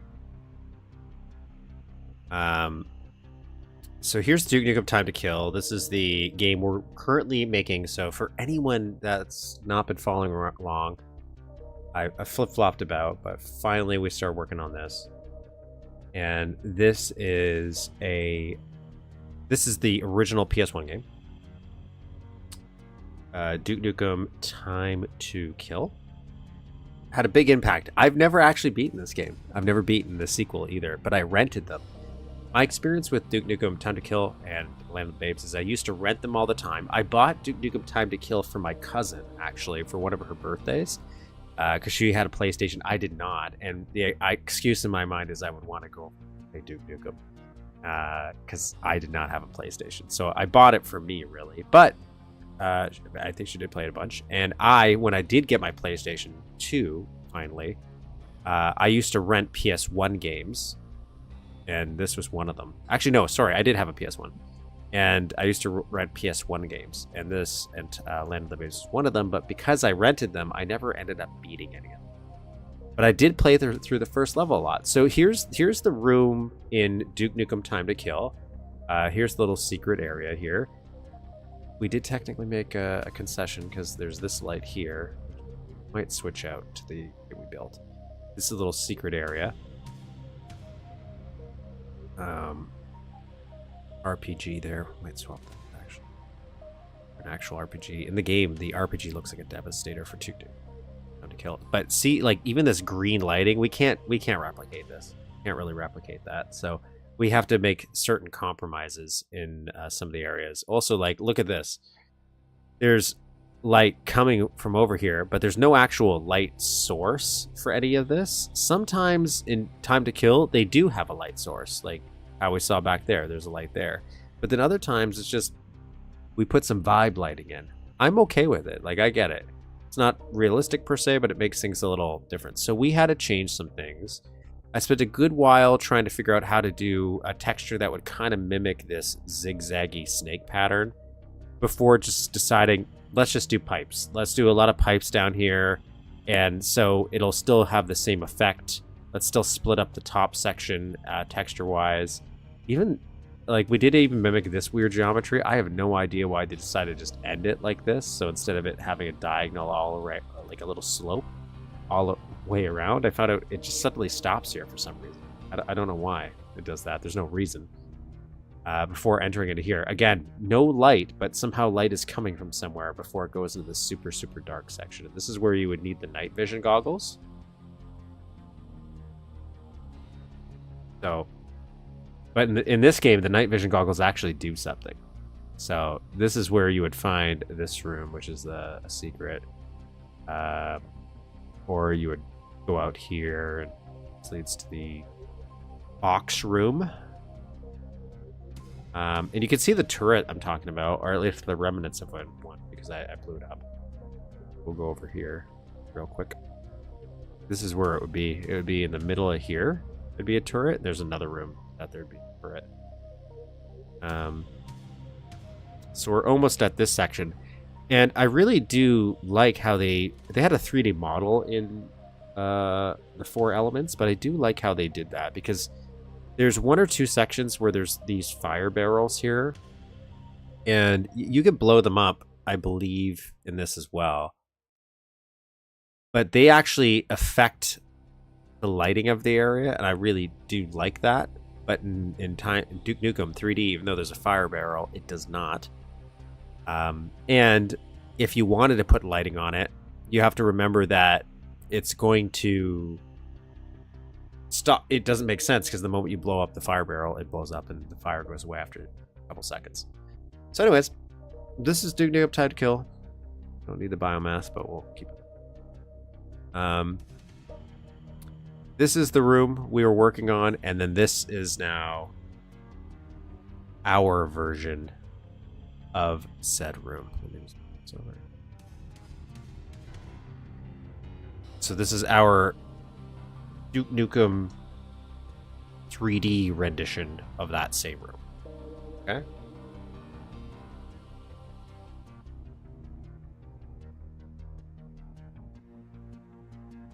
So this, I've kept that light there, but we did build that kind of light style.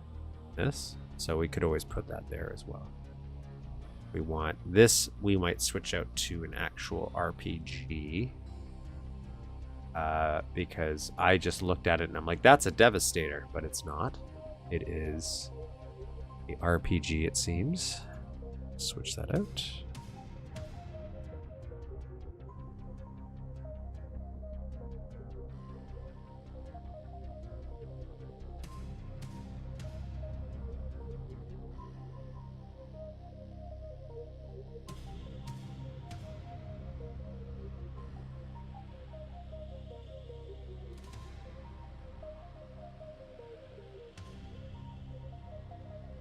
And we'll save this. And yeah, so this is our version. I'll go into the game.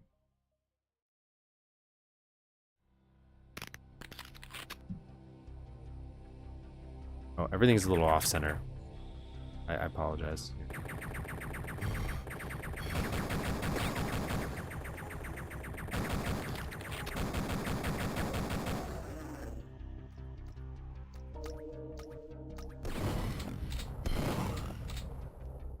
Groovy.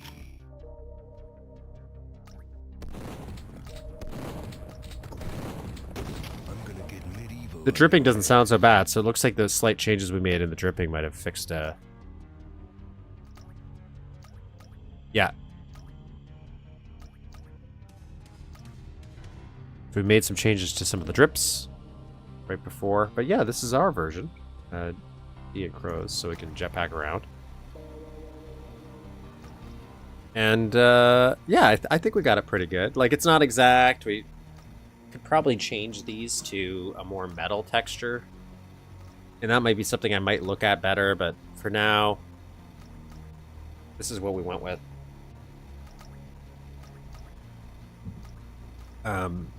Try to get as best we could. And we're working on some of these back sections here. In case anybody wonders what they look like beforehand, this is it all sketched out. So we got to go into this back section. Go back here. There's this little room here with some underwater bits. The only other complicated room I think we're going to run into is this one. Not this. This one to the right here. Is this room right here. Because in this room, in the original,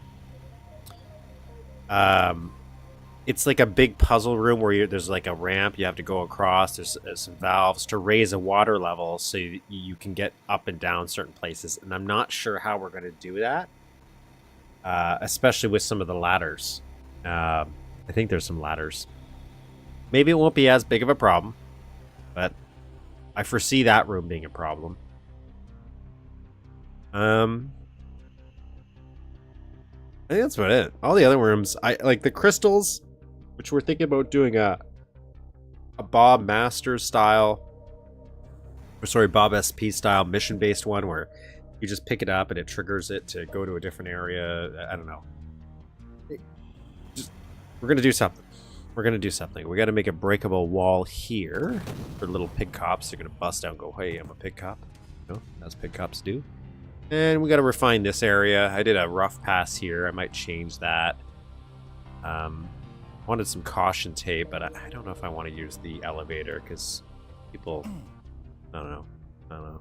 Even this we need to figure out. We need to change a little bit. Excuse me, sir. We're trying to talk about level design here. And because I like this ribbon here as a transition, because it's hard for the red to have a cutoff into this area. It just doesn't work as a hard cutoff, so that kind of blends it in a little bit more. But whatever. So we're gonna work on some of this today.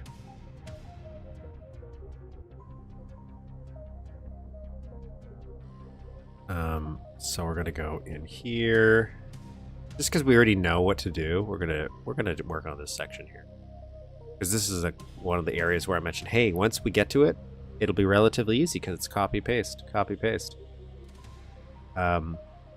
It And here's where we're talking. Let's talk about redundancy. So they've established that these are actually lights. I thought these were sewer holes. They're not. They're lights. So then you have this, where that's a light. Redundant. I wonder how much of this stuff is different in the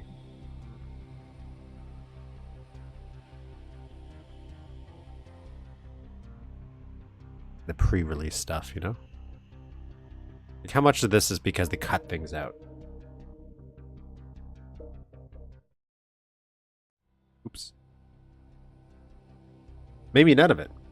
Maybe all of it's meant to be kind of silly.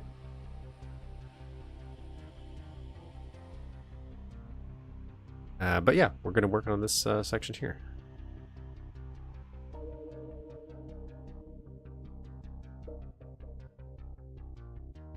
This should be hopefully kind of simple for us. We already got an established design. We even already got an established lighting pattern. Like how lighting already works in this section. So it just means we can easily flow back and forth, in my opinion. Or flow through this section. Like as we go, it'll be done. So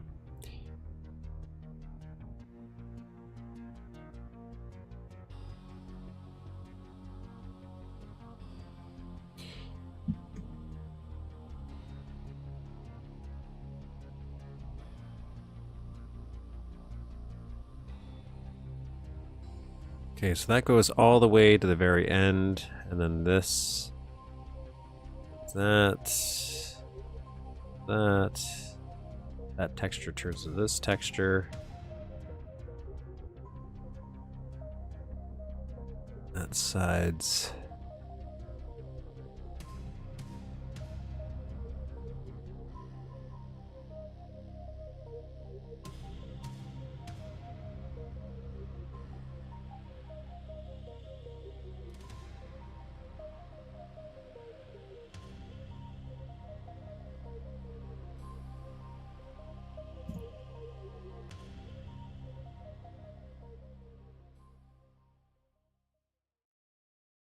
We'll make everything full bright for now. So we get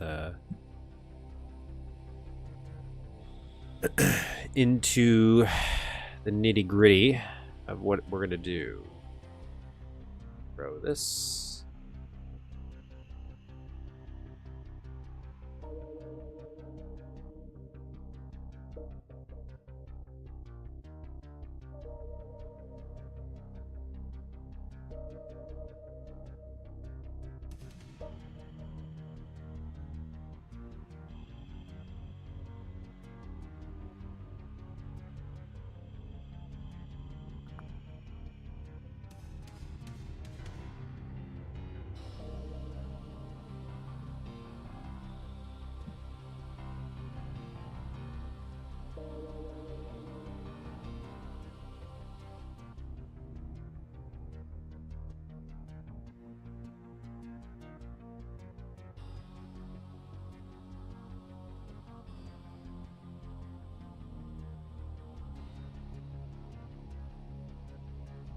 With Bake Light, I think that's what it's called, would look real neat in this area. Maybe if future maps, once you get to custom art stuff. Yeah, and to be fair, there actually are some like even stuff like this.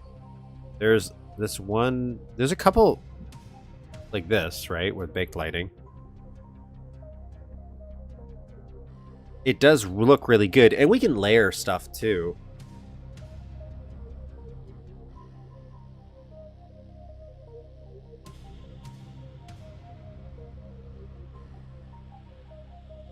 Excuse me. There's a few other things I could maybe do. Especially once we do like God Ray stuff. I don't know if like how I have in this section. Though I'm not sure if I want to keep the design as much. Like even this.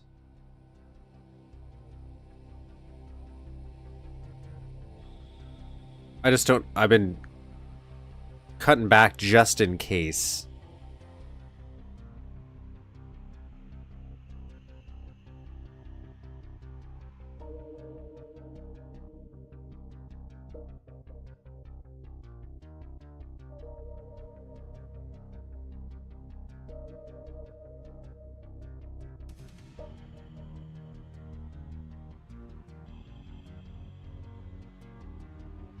But I even think if we did something like this, it might add to the mood a little bit. I don't know if this is going to be too much.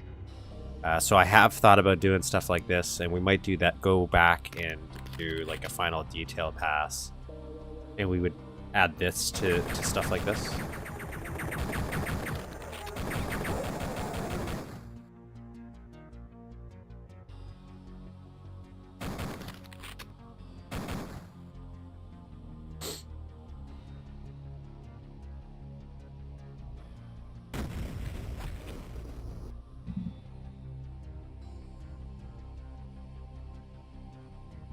That's just an idea.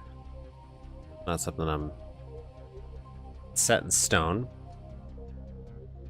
But it might fit. There's certain things I might do that just to help get more across that PS1 vibe. It is. Well, to be fair, it's because it's there. It's built into the level already. Or stock assets. So it makes sense. It just makes sense.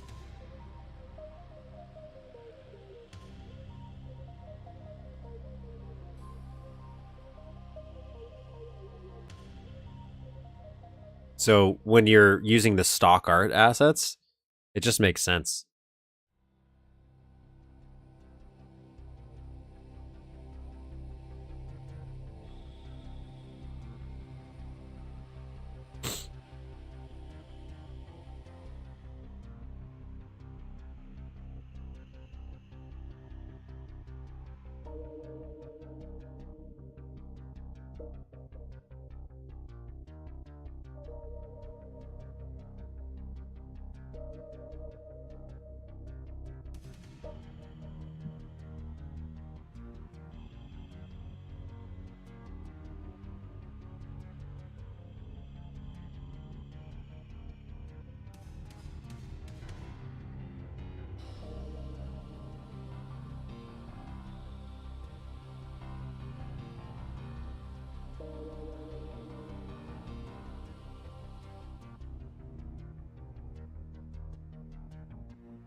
If I were real smart, I'd be super good at copy pasting here, and I would just copy and paste everything.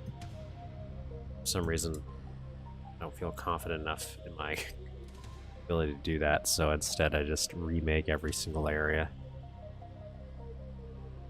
But I got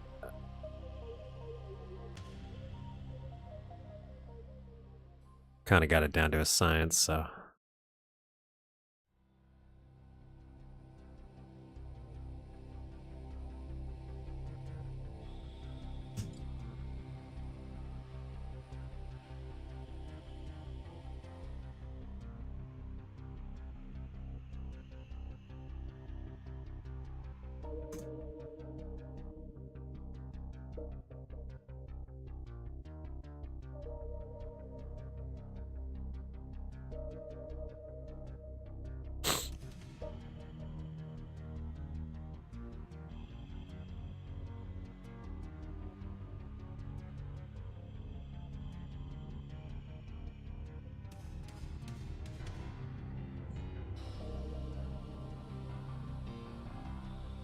There you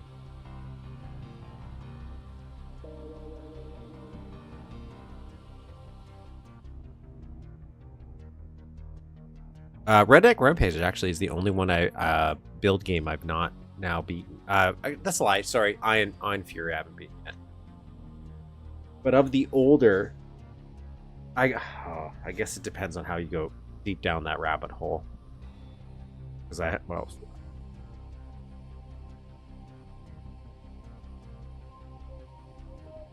I guess we have Tech War as well.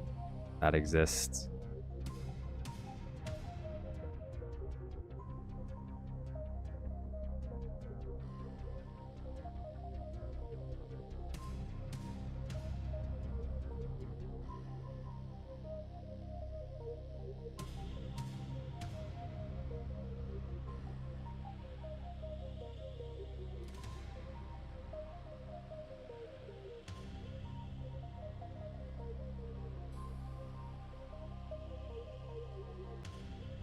And I every once in a while, I do think about trying to my way through.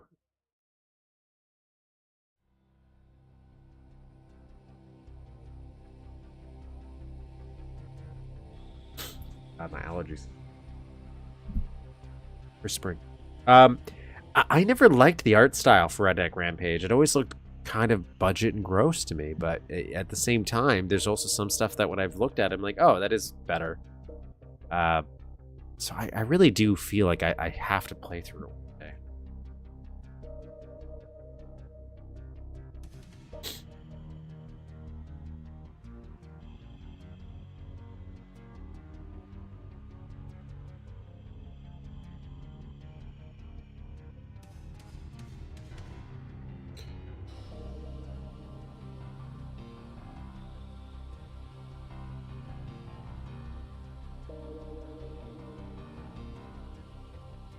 I'm getting better at playing through my backlog of games because I have so many old ones. And it's one of my things I want to do better.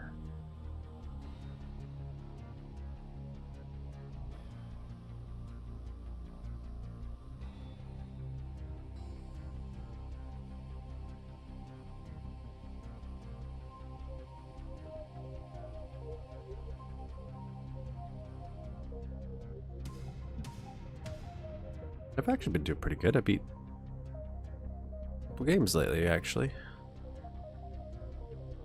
Starship Troopers RTS called Terran Command. Beat that. All of its expansions recently. Fun time with that.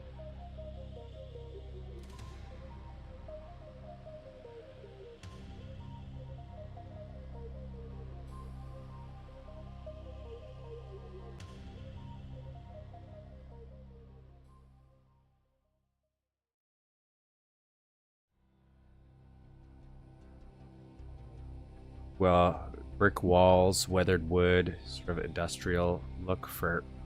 It does look very industrial.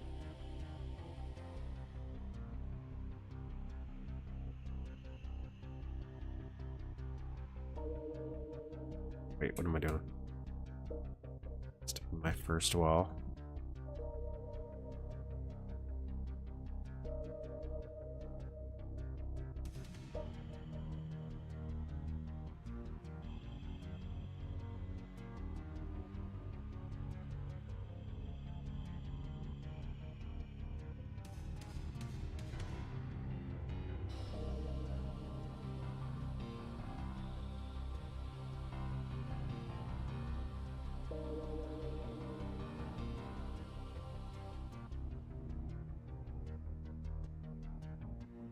Gotta put a light in here. Might make this one burnt out and then this one will work. I don't know.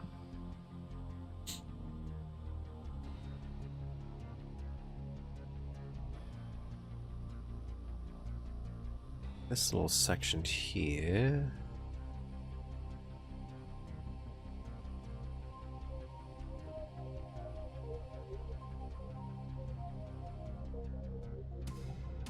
That's right.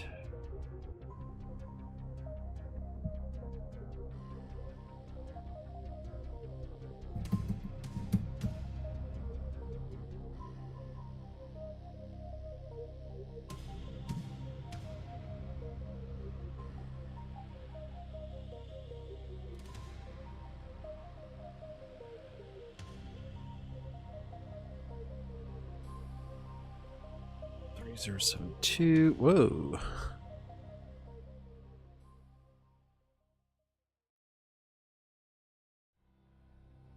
Zero 72.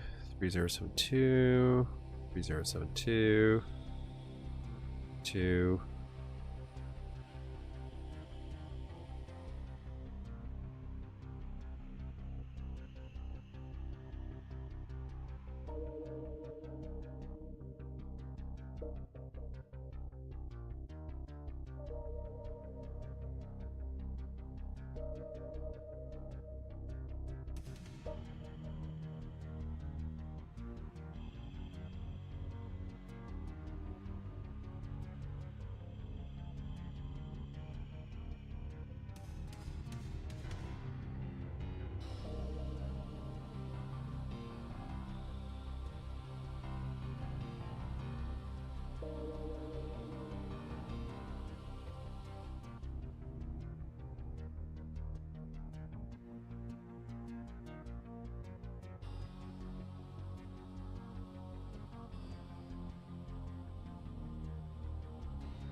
Huh. See, that's what the stuff like this is where it's like the PS1 geometry, simple, but God, it's like build sushi. The way you have to kind of blend it in to make it line up and all connect. Sometimes my brain just will not click with that thought process, and I can't figure out how to meld, like make the things merge well enough. Like I can't picture it in my head how it's going to look after the edit.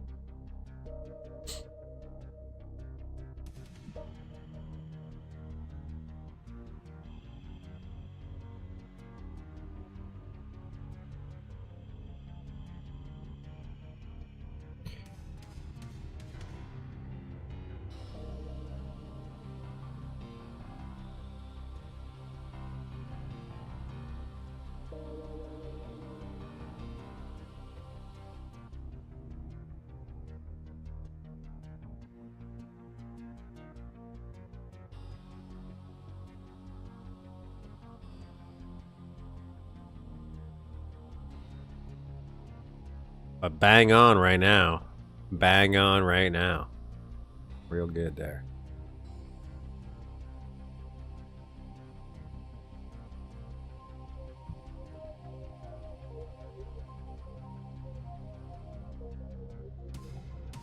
Just think we can get rid of some of that.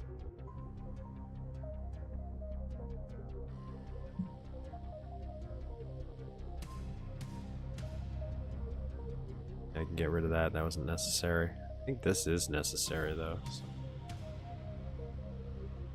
Perfection.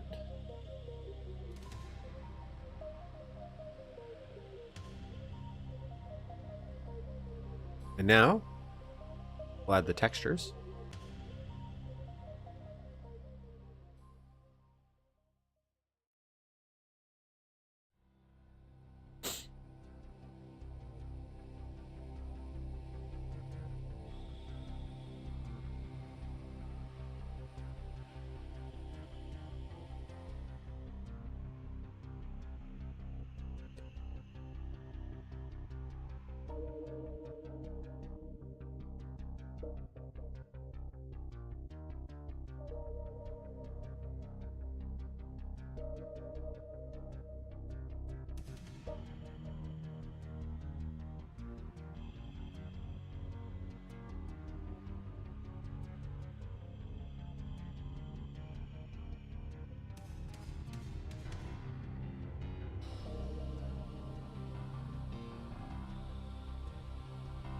Beautiful.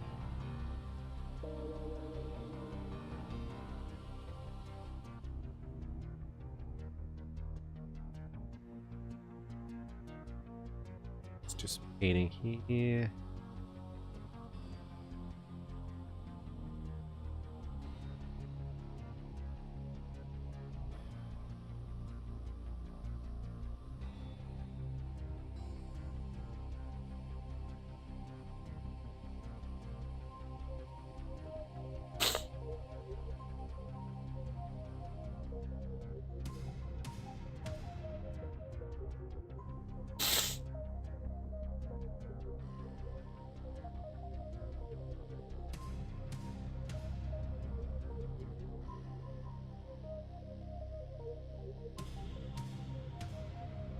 That's okay, actually. That's okay until it gets here, and then it goes across. Normal.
This Saturday.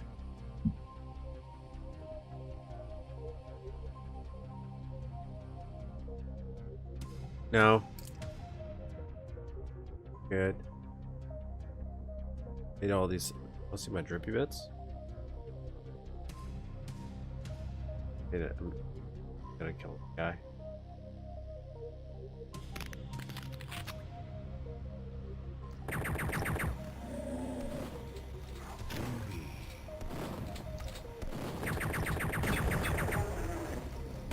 See you in hell. What a mess. Shuffled them. Put all these little droplets, like little rain droplets everywhere, every once in a while. What? They're everywhere.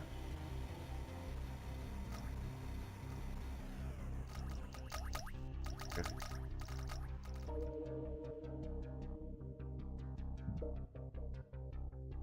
It's beautiful. Beautiful thing. Gonna make a weird rocket ship. Turret thing.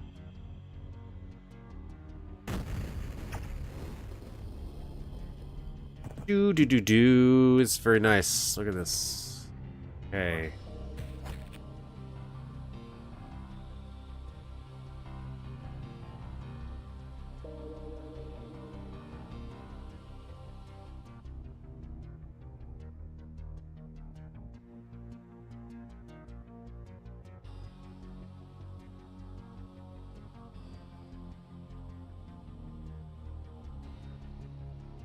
I'm gonna copy this.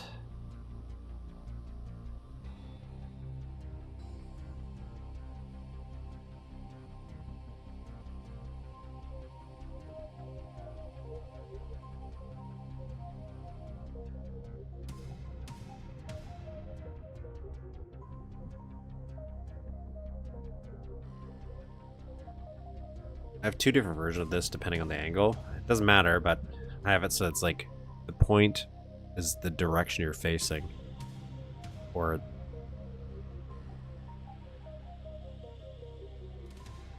doesn't make sense, but it switches. I don't know why.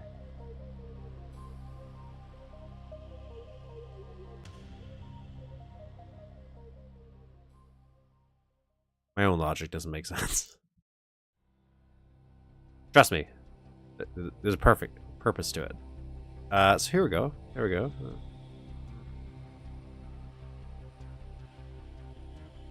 So, thinking about lining this stuff up. I try to care about the texture alignment when I can, but at the same time, it sometimes is tough. Like once we get out here, for example, there's a lot of stuff that of these bricks won't line up properly, and I'm hoping just nobody cares enough.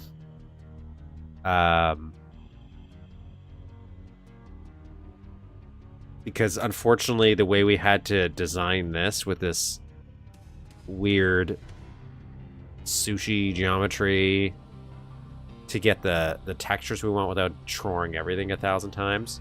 Sure, would fix this, but it would also be just so unnecessary. So hopefully just nobody pays attention, notices. But we can always go back in like things like this and try to see if we could just line it up a little bit better.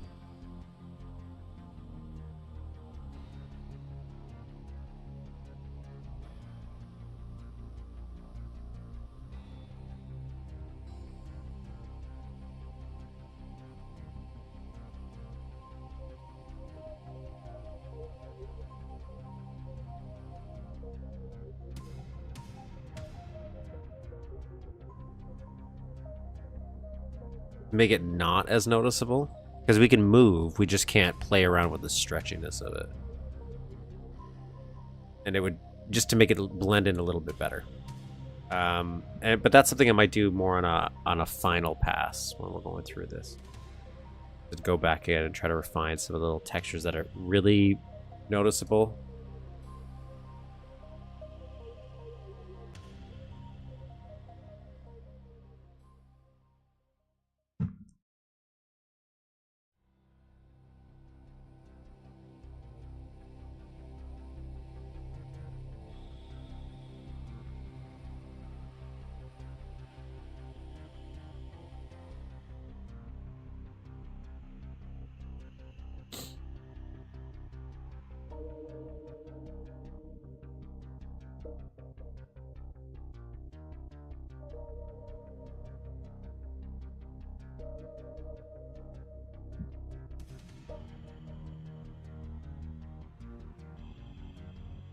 But where I can, I'll try to get the textures to line up as best as I can, or blend as best as I can.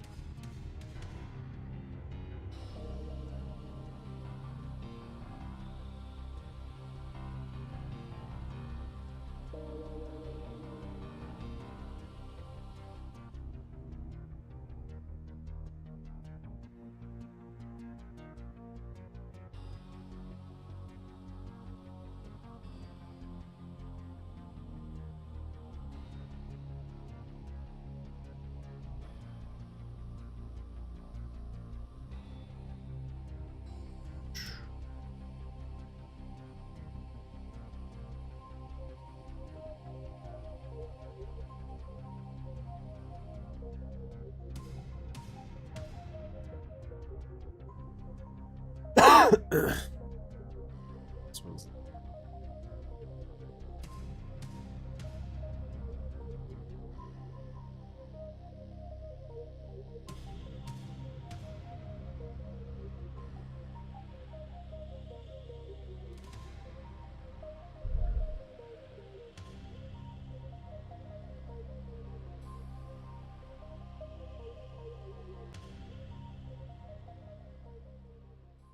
okay, I think that's pretty good.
Okay, so add the light that we made, which is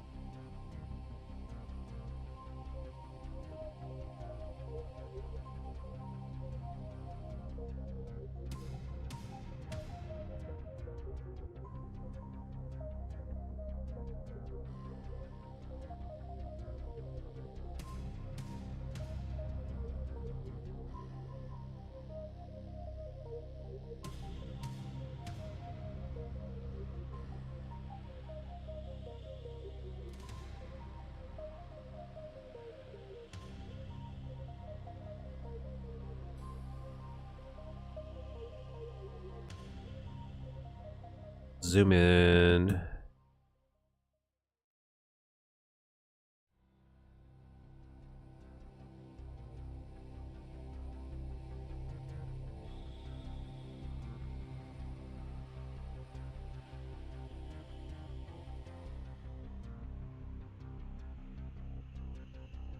Highlight. So we can, oops. Lower it.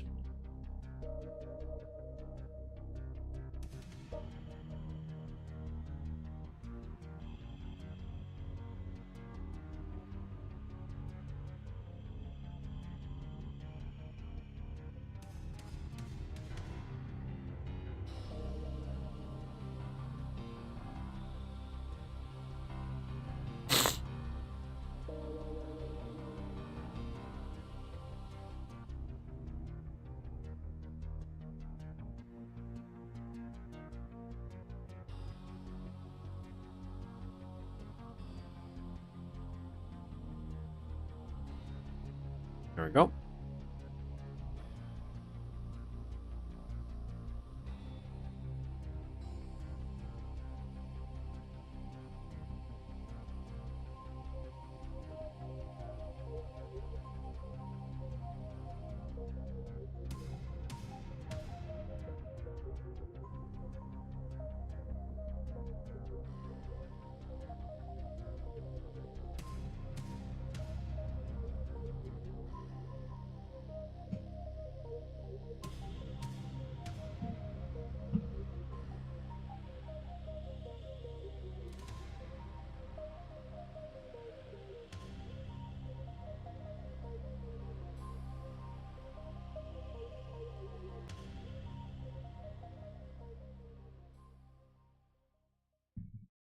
Now we'll get the lighting in. So the lighting is 3 by 3.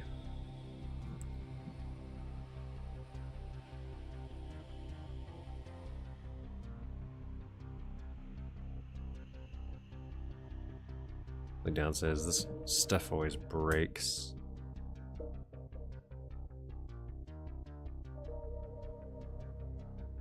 This is all 0, and then the top is 12.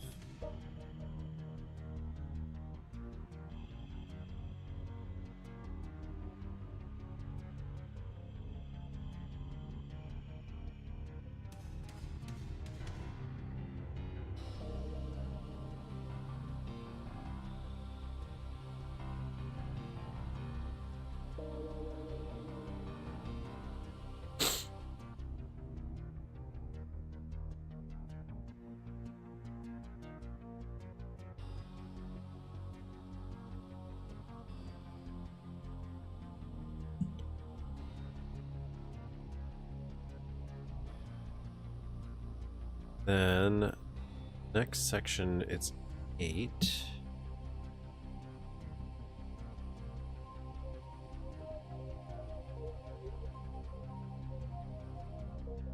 This is where this comes a little bit.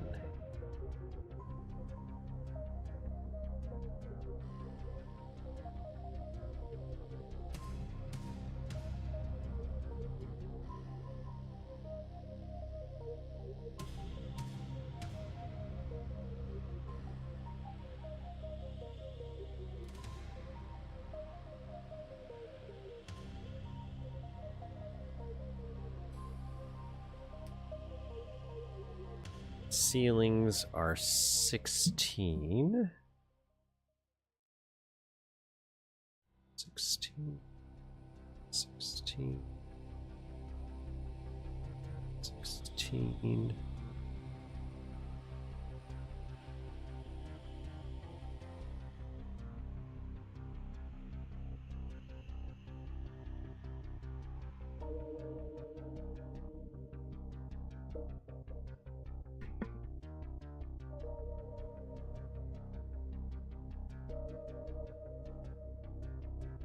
And the area next to it, it's right here.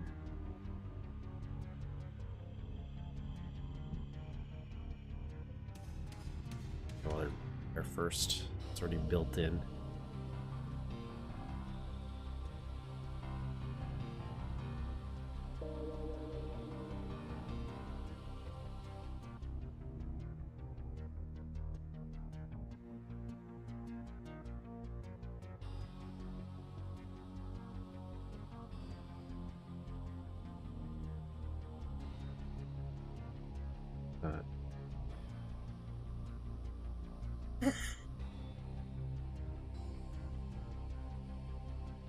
More vampire spawn.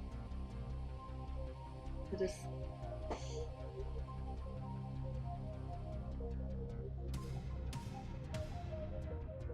I've only seen negative things about Ascent this area. Yeah.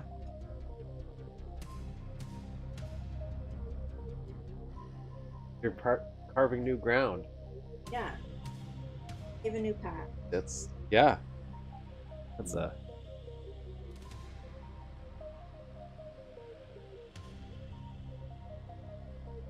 Well, the good news. Stopped me. That's the good news I was talking about.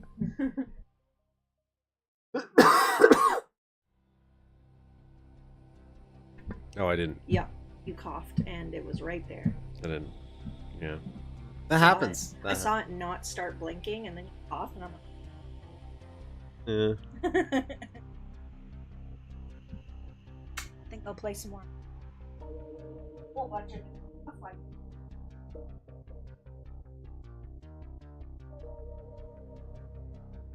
it. Sorry. Yeah, you're good. Good for you.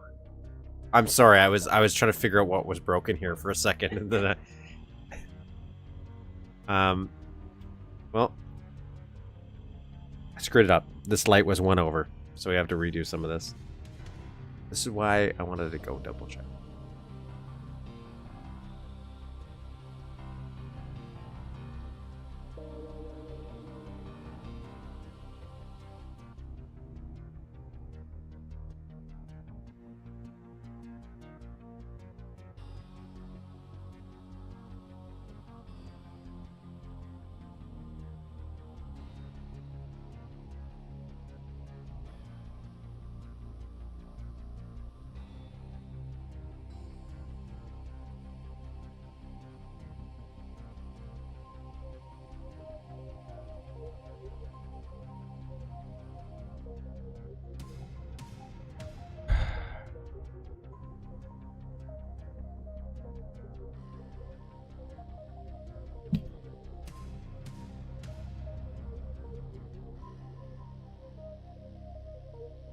just think this might be actually easier. So we're just gonna duplicate this, pop that, because we're having some issues with the where it thinks it is.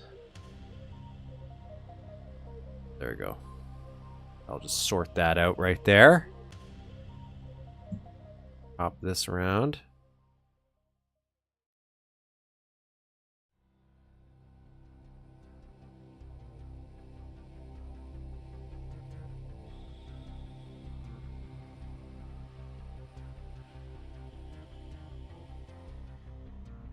Want to do that.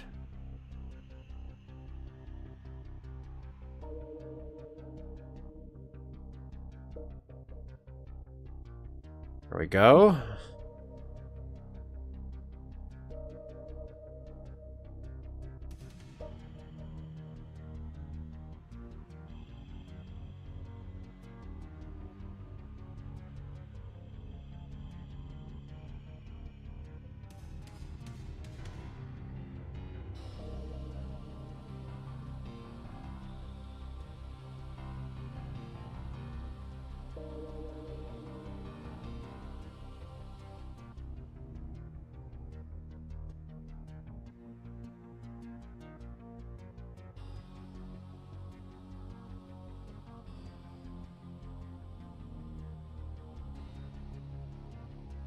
This would technically be darker, but we're gonna deal with that in a minute.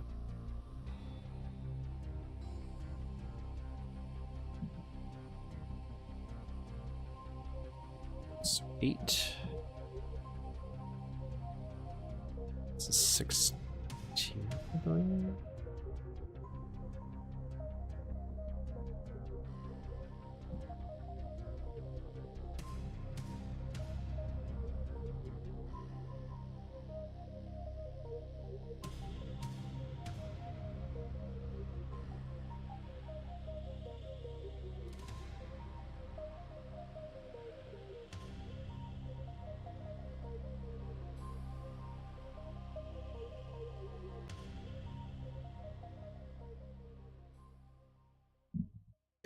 So then everything else is just going to be dark.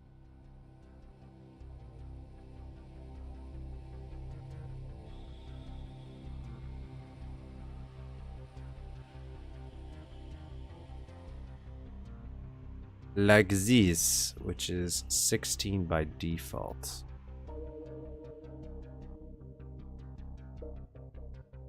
Realizing I already made a mistake here. Something.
20.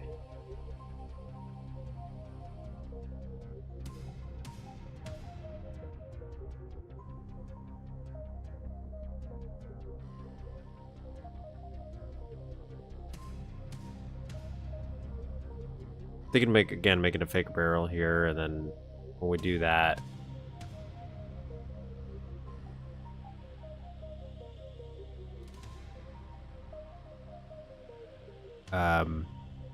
we might go back and add some lighting here.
I'd like to, wherever the brighter side is, I like it to face the closest light in that area. So, just to help the illusion of lighting a bit. Will anybody ever notice that? No. Does it actually make an impact? Up for debate.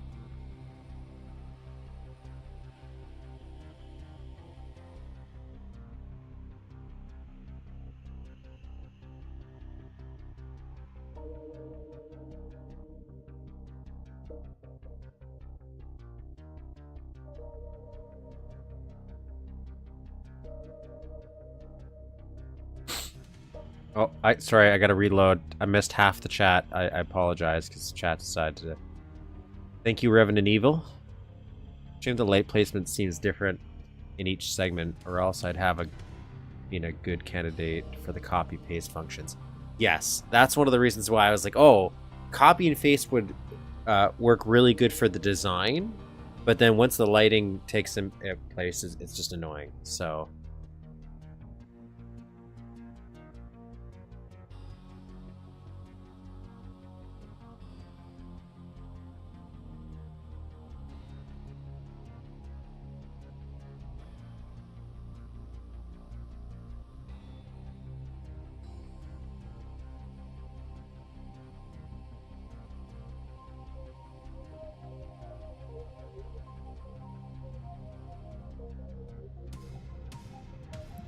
But I don't think it's that bad. Once I get into a flow state with it, it's pretty fast to get this part down. That's why I said once we got this huge chunk done here, like once we got this down, I was like, okay, we can pretty much nail this down pretty fast.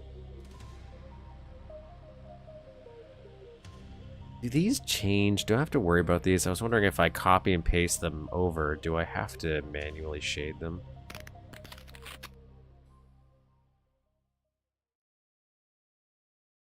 I might have to. I need to put these in, I forgot. I'll have to shade them too.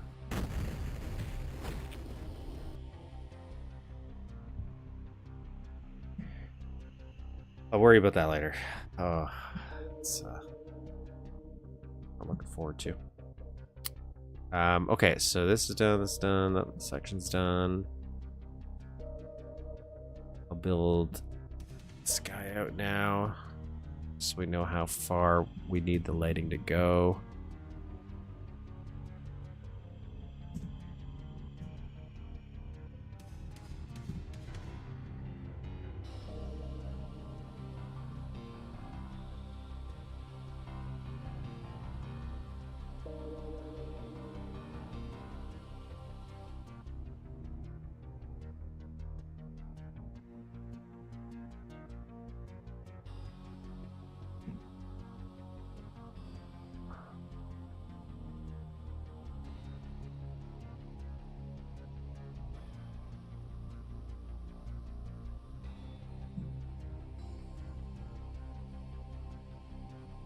This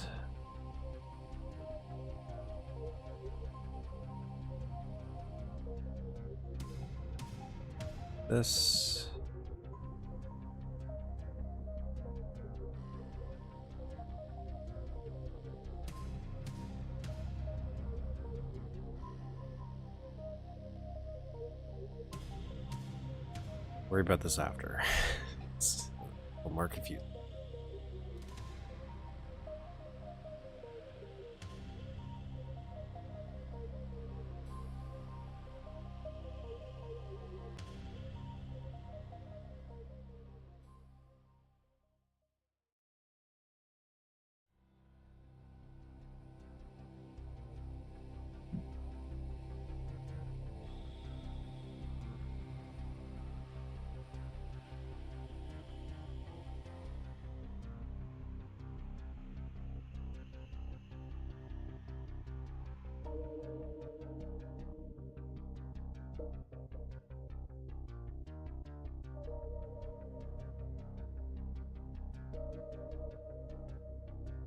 Go with my cat every once in a while. Iggy, this isn't the most comfortable space for you. You know this. This is a work area. Seem to care. Care at all. I care in the world. I'm gonna try to lure her out by just leaving the room. Does that help? Oh. We'll make one. Ah, no. Only you.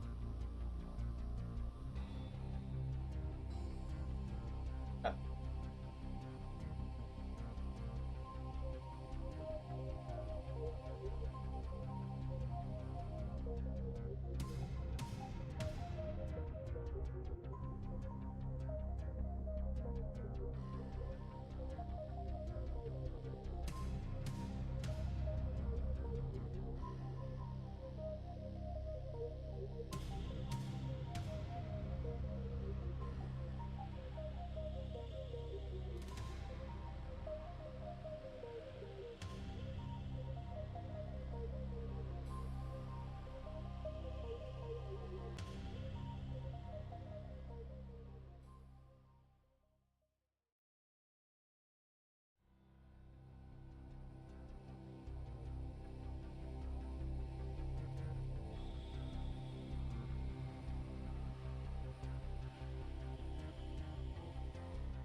buddy. Okay. Lured the beast out.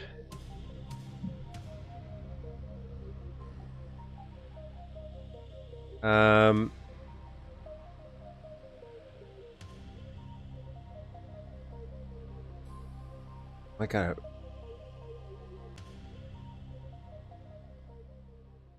That texture prediction lagging pays out the most beloved. Blah blah blah. Map's looking good.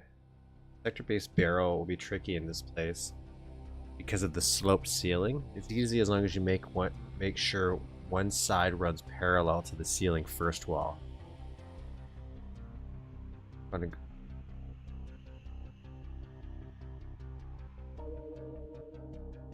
I don't know if I get what you're saying with the for this. I agree. I don't think it might be as hard. I've done it before. So like I definitely know how I can do it.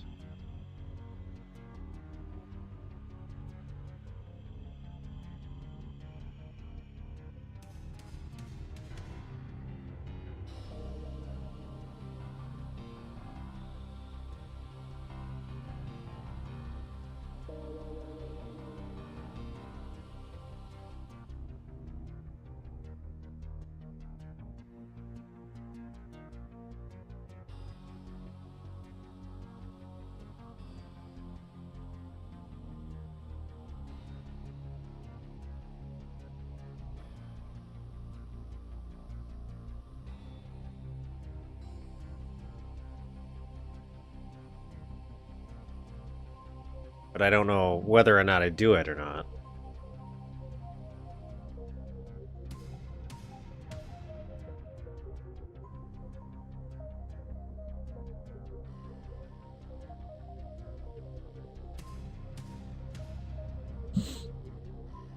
Is a different story.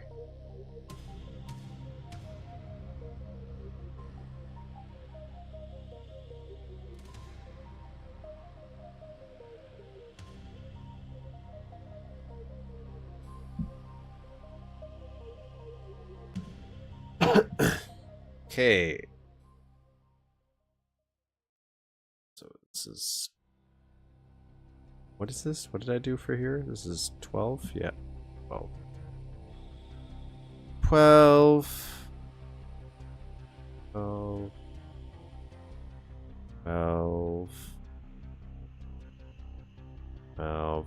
This is why I mentioned, like, the next time I do a map, after I'm done this one, I'm gonna specifically try to do a map with hard lighting where I only deal with maybe 1 or 2 shades. That's it. Like for shadows, where it's so that it's not so, oh, the top's different. Like intentionally build the level around the lighting, only using a very specific set of shades.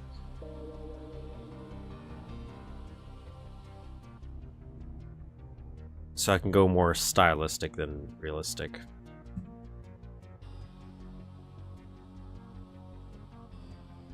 Because, it's beyond me. Not very good.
I don't know if I fully understand the order of the renderer queue, but the easiest example I can give of renderers breaking, I can show you.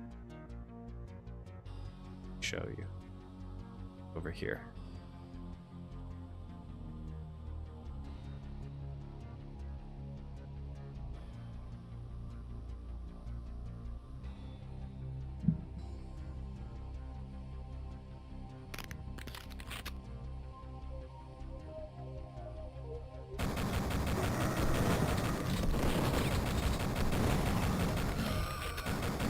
Because this is what we were talking about earlier when I was talking about turrets. And this might be a different technique in terms of how that affects sectors, but this is how it affects sprites, right? So I have a lot of sprite detailing here to bring the level closer in line with what we want for time to kill. And how this works is all the sprites are associated to a specific sector. So if I hit this button here, and I make this guy smash on that wall, right? You'll notice that all of a sudden, there is no water or train tracks here. But now there is. Now there isn't. Now there is. Well, these sprites here specifically, when I built this, because of where it was, its original starting position, I built it and it's associating these two, the water and train track sprite, with this subway car. So even though they're right there, it actually thinks they're on top of this thing. Right? And so when I'm not looking at that, it's out of view, it disappears. And now that I'm looking at it, it's there. Disappears there, disappears there. So, and there's a fix for that. At least for sprites. Sectors, things get complicated on. Fake it till you make it. That's what I'm doing.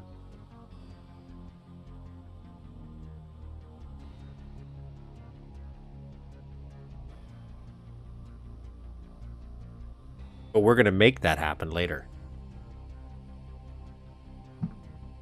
I'm going to make it work later. That's a future me, probably. Yep. And then we're A-okay. We're good to go. Gross one.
And then I'm assuming what we're going to do is this is going to start to become light.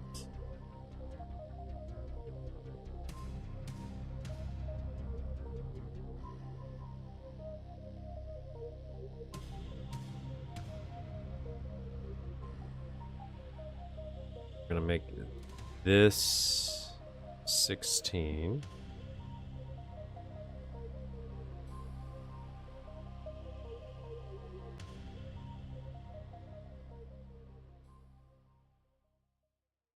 $20. 20.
Now all the water sprites will still glitch in soft. I actually don't know. I don't.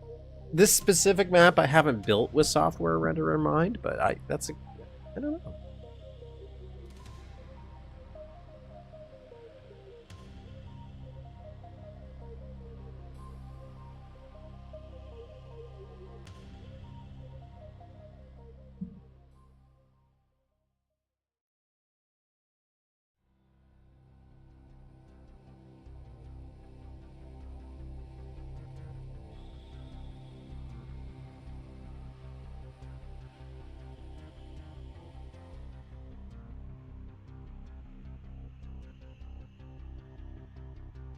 Let's go look. Let's go look.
Ooh, I actually kind of like the way the water works in software. It looks a little bit more blue. I'm actually gonna be honest. I'm kind of getting less calling issues with this with software renderer. Oh, but then we get this, so we're getting some overlap here, which we normally wouldn't have.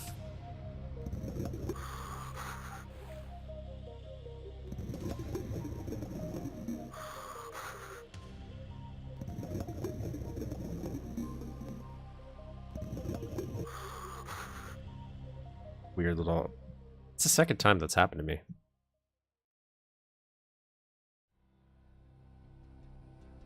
Oh. Overall, it's not bad. Actually, it's not bad. I wonder how bad it would be when if I got to the street, because the street has so much sprite work.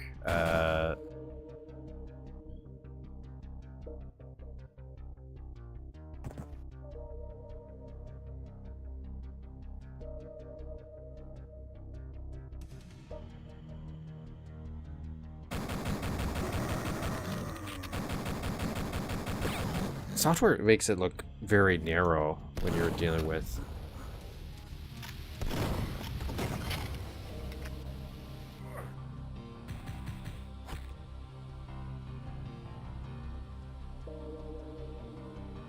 Anyways, I want to see what the street looks like in software. So.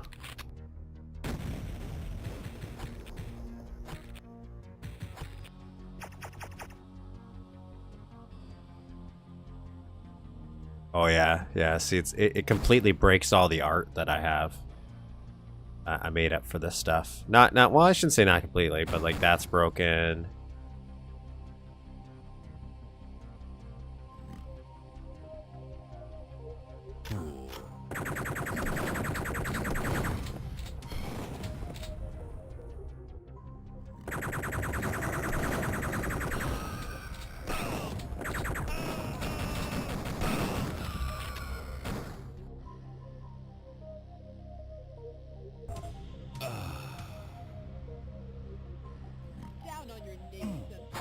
I'm actually surprised at how much isn't as broken, to be honest. You got a logic glitch in here with the overlapping.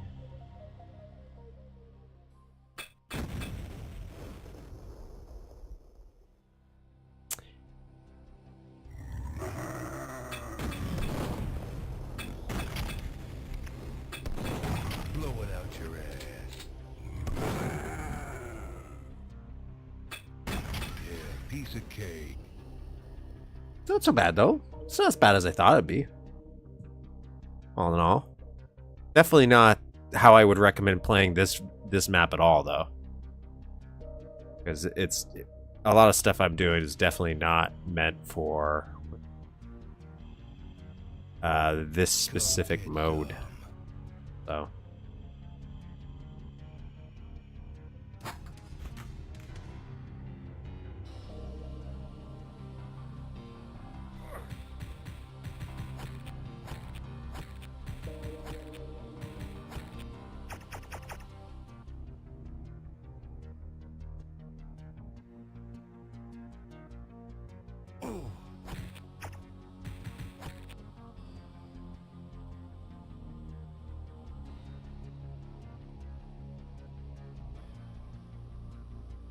Um.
Sure.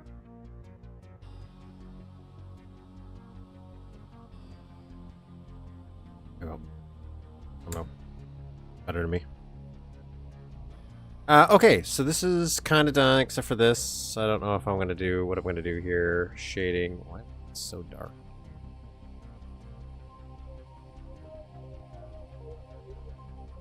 Not that I think it matters. So let's go, since we're here. 8.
Okay.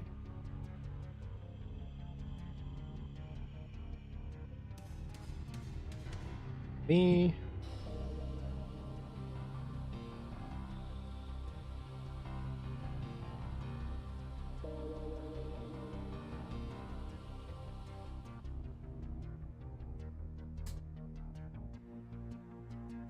It's 92170. 92.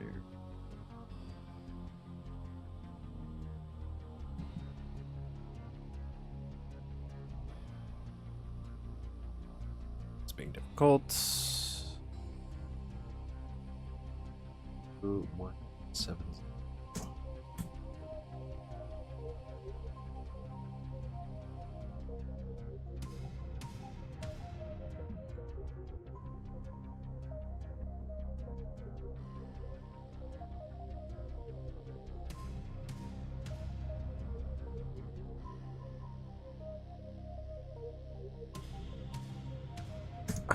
I am building live.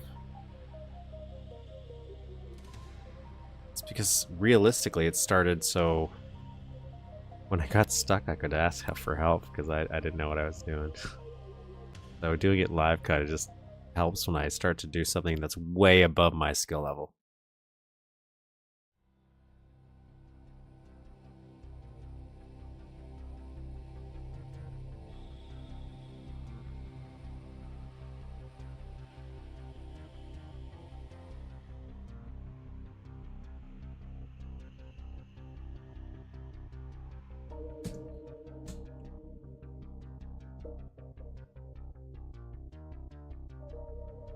So I'm going to copy these ones once I get them laid down. Just, to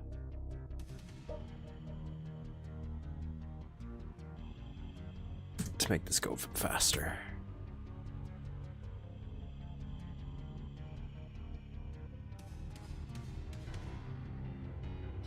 16.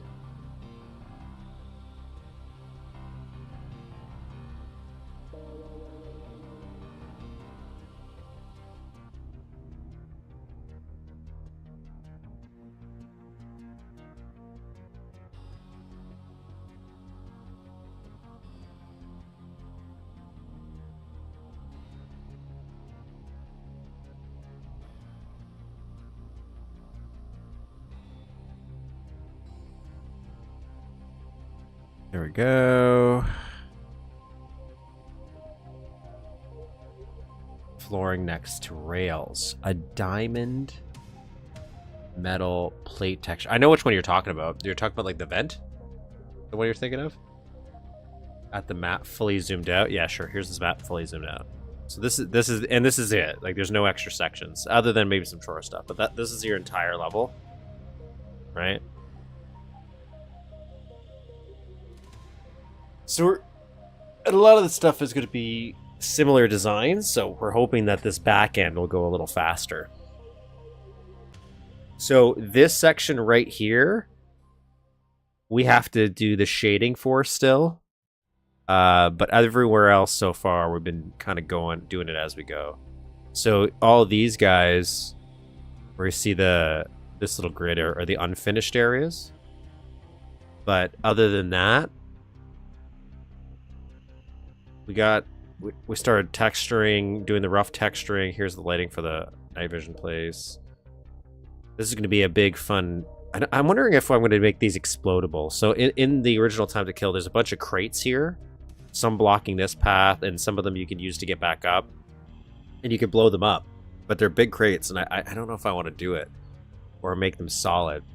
Maybe some breakable, some not. Who knows how we're going to do that.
You know, if I had unlimited time, I would probably do the entire Time to Kill game. I don't. This was just such a daunting task. I'm going to be honest. I think it would have been way easier for me to actually do a reimagining version of this level, because I would have been able to build it from the ground up with the build limitations in mind. But ironically, when we first started this as like kind of a joke project, I genuinely was like, oh, you know what? The geometry for a PS1 game, very 90-degree angles, very blocky. That should be super easy to convert to the build engine. And the basic structure is, but the way they handle texture changes, because they're not limited in having the same texture on all a wall. They could do it by individual vertices or squares, however they render or build the map. I don't know how you would polygons. So it made this way tougher than I thought it would be. I thought this was actually going to be a relatively quick map build. And I guess I could have done this in a way simpler way. And it would have been. But I'm making my life more complicated by just being me.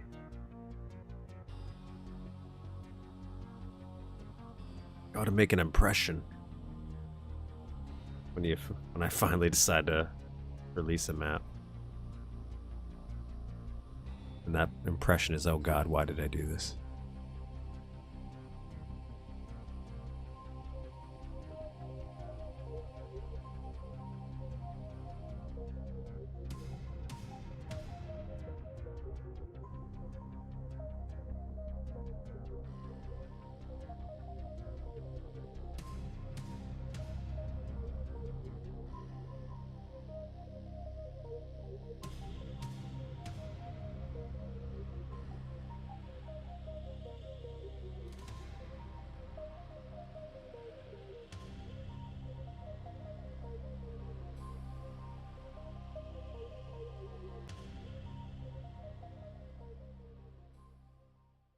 Uh, 16.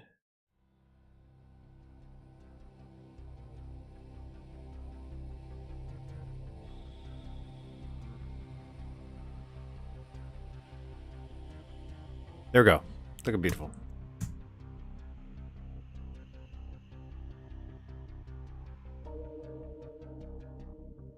And one of the things I might change, just because of the calling issue we're having with the water, is when we're done the entire map, we might be able to go in and shrink some of the water down so it calls less and less, or it's less noticeable. Or for now, we're just trying to get things laid down in a way where at least it satisfies the visual we're after first.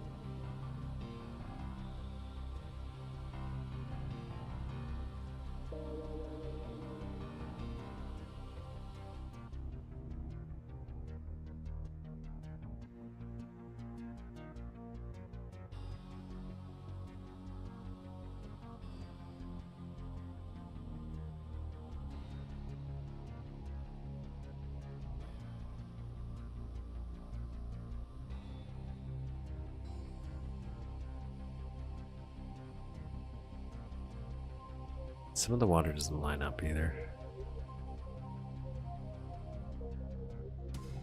See, it doesn't quite connect at the max, so I had to...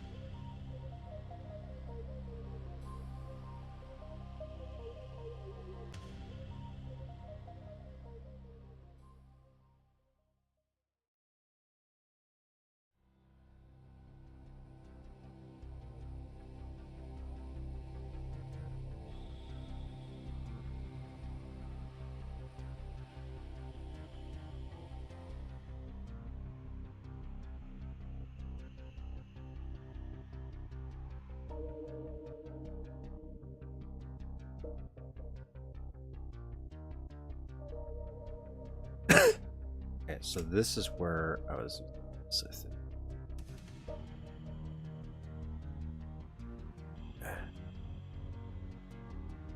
Sure, this is not default. Insert.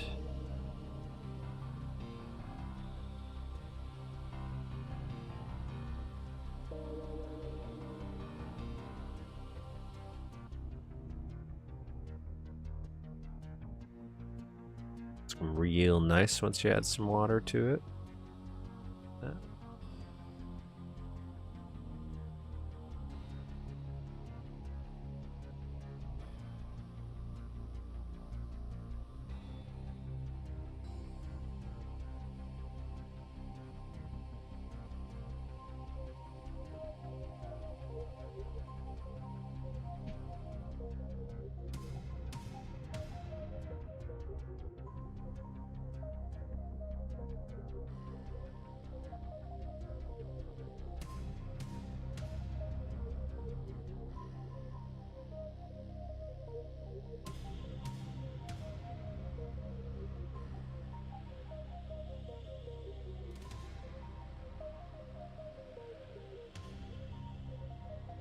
Polished modern true AI map generators. I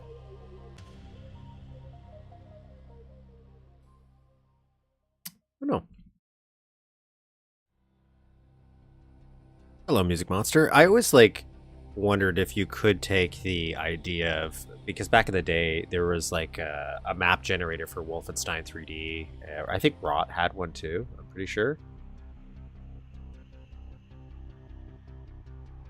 Yeah, will I tackle the water rising room? Yes, I will.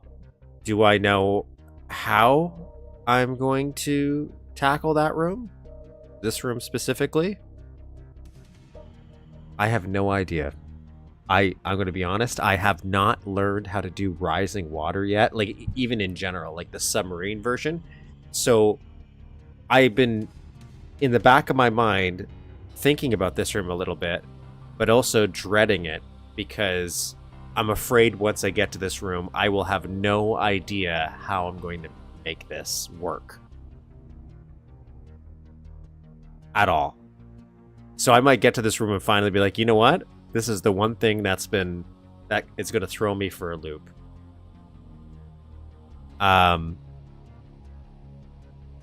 Because there's some things we still haven't solved yet either. Like right now, I do have a quick and dirty way to fixing this, where like we have to turn the power on in the subway, but right now you don't need to turn the power on. You could just go use the subway if you want, and it'll just work. But how to connect the power so this switch doesn't work until the power's turned on. There's some future me problems that I'm definitely gonna regret.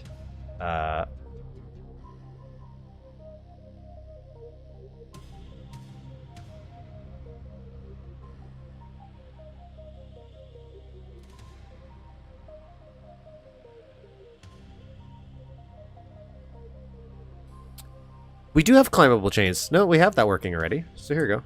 Here's my climbable chains. I got ladders and chains. So here's my... We have two... It's based on the same technique. That's all. But I mentioned that I kind of wanted it to be a little bit different. So, we have 2 different climbables right now. Again, they work the same way, but they visually or look a little different. So here's our chain room in the beginning. And you have to jump to climb it. Like you're pulling up with your hands. I don't know if that really feels that way, but that's... So we got that working, and then Ian stuff.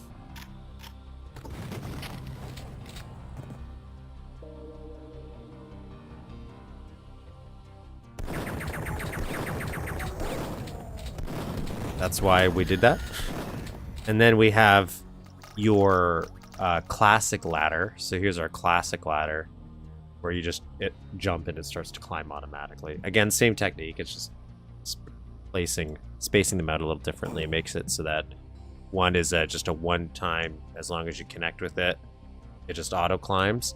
Climbing down, we can't make work. Thankfully, I thought that would be okay with this level, because anywhere where like climbing is super important, super big, there's water underneath for you to land into to brace your fall. So, not worried about chains. Not worried about the climbing part. It's the rising water and switches I'm worried about.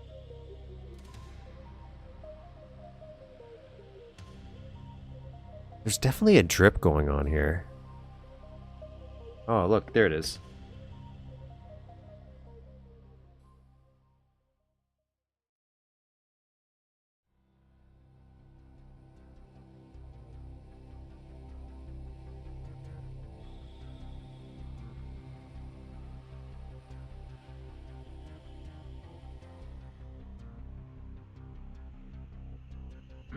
I still think to my granted, this is with like con edits.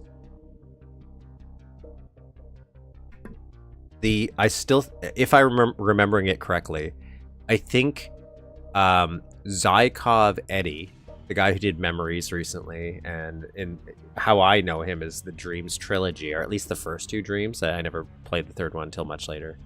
Was he did an Aliens TC, but not a TC. It was like I think he did this while he was working on porting one of the things to eTuke.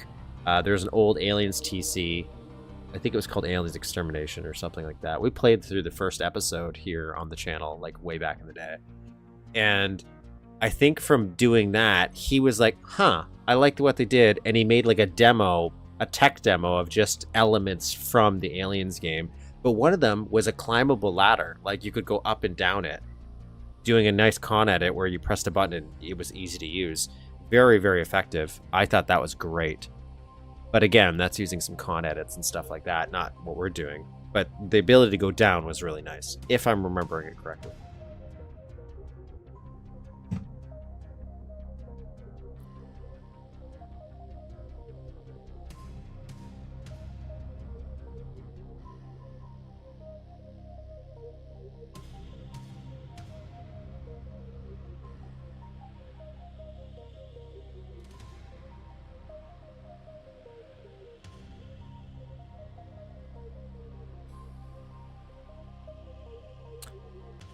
Okay, well, this whole hallway is done. So this is the room with the turret that I was talking about, where I was thinking about using the Secnum trick so I could not make it not rotate. So this right here is our new challenge. I don't know how we're going to do a turret.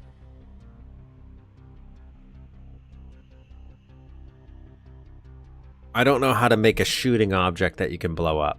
Other than my thought process was, do you just throw a bunch of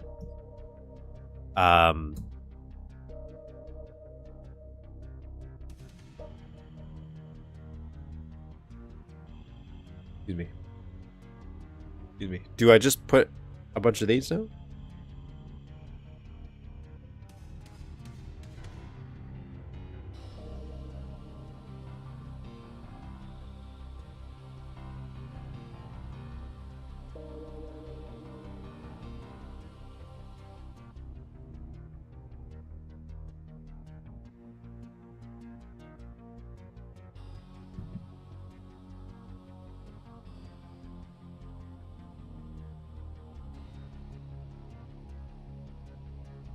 Like, what happens? Because my fear is if they're so close together, they're going to just shoot each other and blow each other up.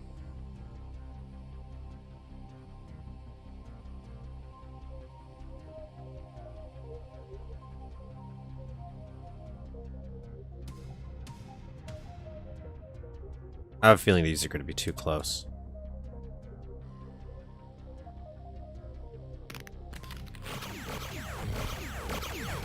That's not bad, actually.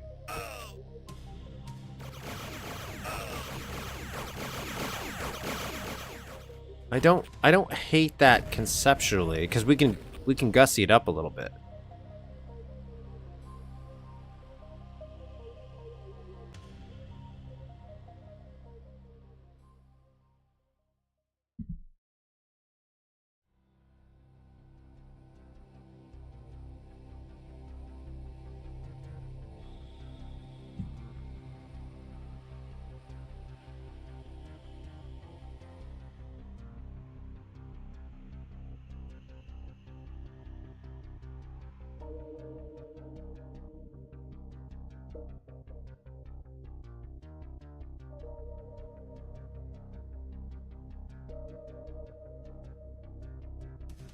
That's not what I wanted.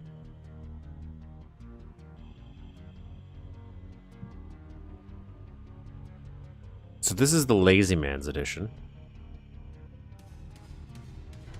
Or if I was just happy with this.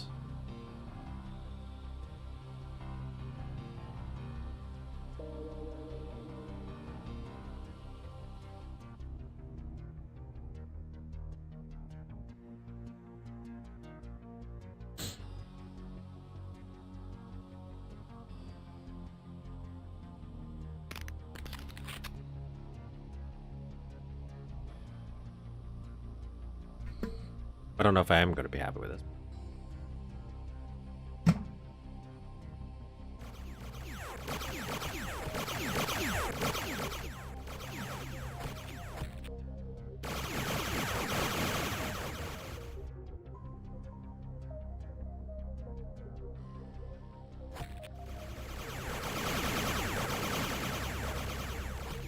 Now, I wonder if I could group them together. So if you most likely would when you kill one, it would kill them all. Oh, I wonder if I could group them all together.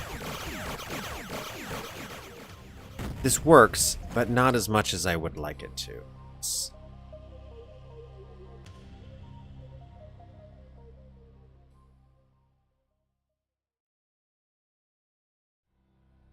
But I don't hate this as an idea if the other idea is too complicated.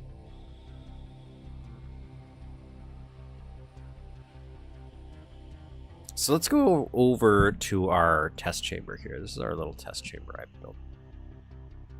This is where I store things such as these adorable ladders I built. So my idea was, first, can we make an object, make it shoot stuff. So shoot stuff. I want to do this.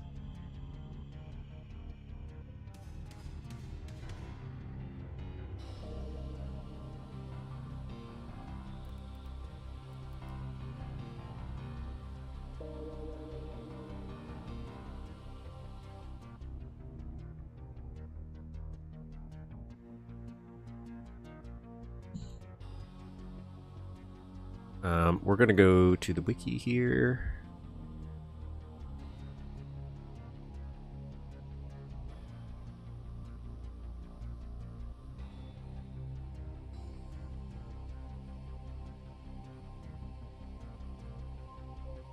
And I'm gonna see if I can find anything about shooting objects.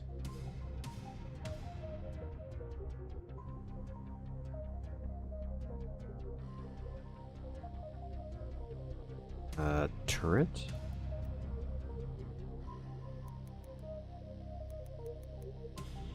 Shoot? Different types of RPGs.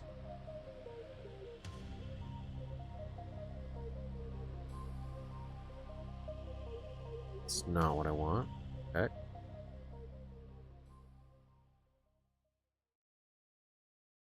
Because it could do a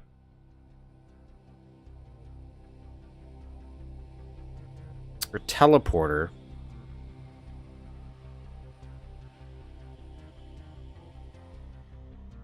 Have I seen a map that has?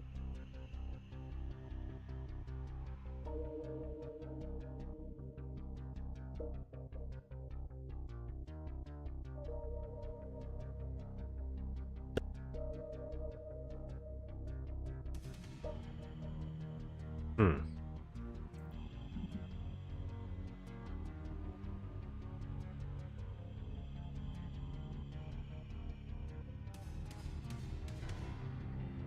By the way, if you like and subscribe, it helps finish the map.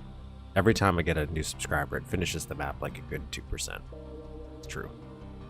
Science has proven it. Structures, events, structures. Projection. Oh, projectile structure. Spawns. Mines projected to be fired by the shoot command.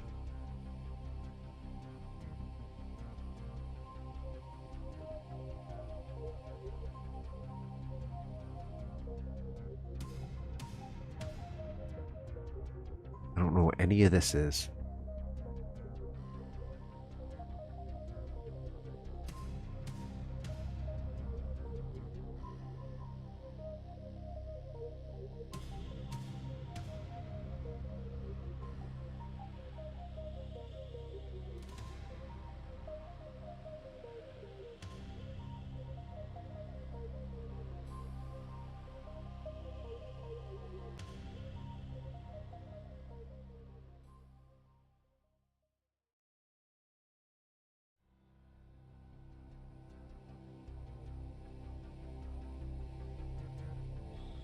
Realized you can't see anything I'm looking at. I'm looking at the Duke one. I'm an idiot. Got to click.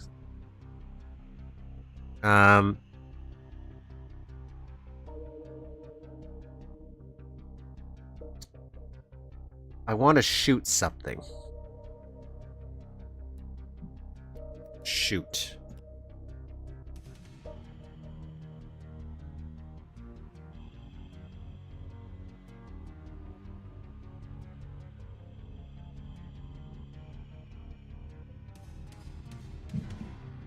We've had people shoot rockets in Computer Wars, their first one.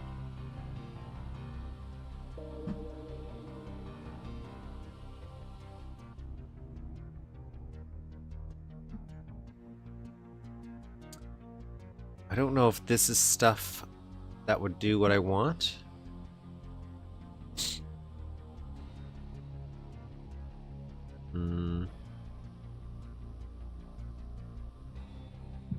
Turret? Duke Nukem.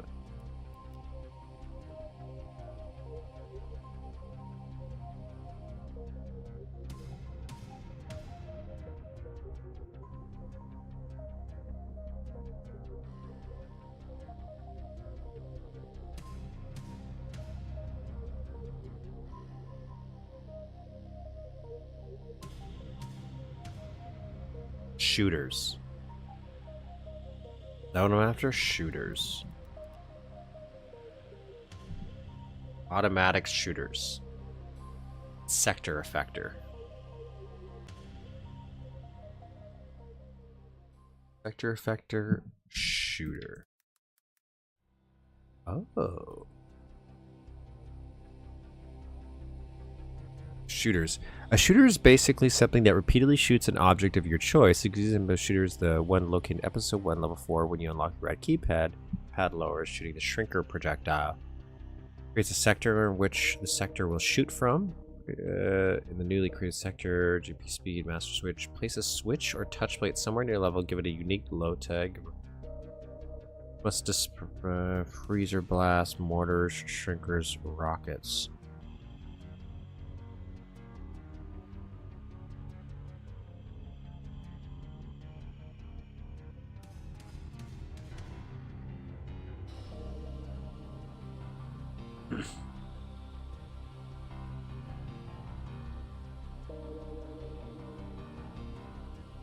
Maybe. This might be, yeah, maybe. So I need sector effector.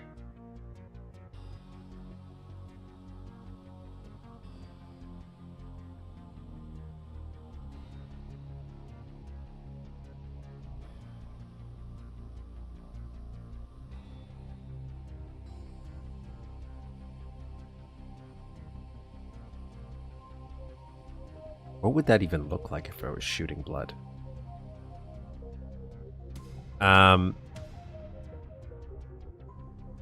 So it's SE36.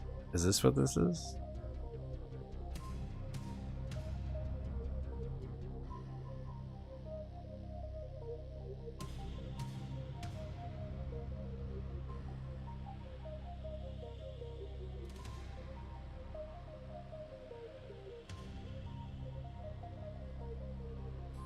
And I've seen the shrinker ones to do that. Okay, so let me just play around with this. Let me play around with this.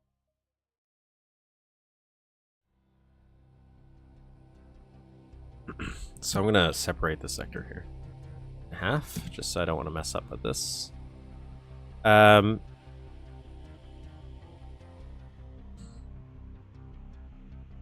Sector effector, and it's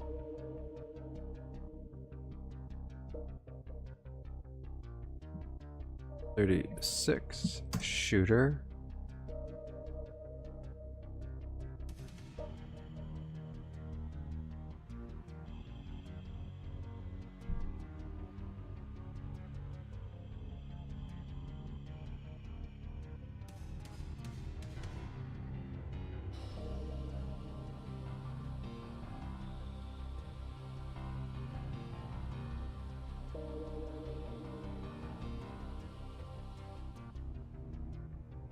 I don't remember them in Poor Man's Library either.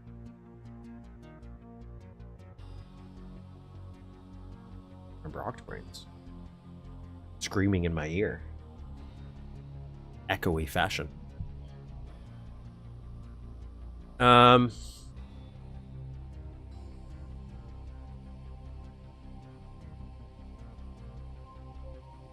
do I want to give the high tech 50? Why do I want to do that?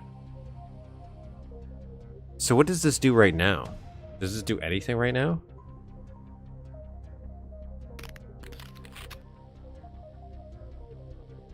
No. There's nothing.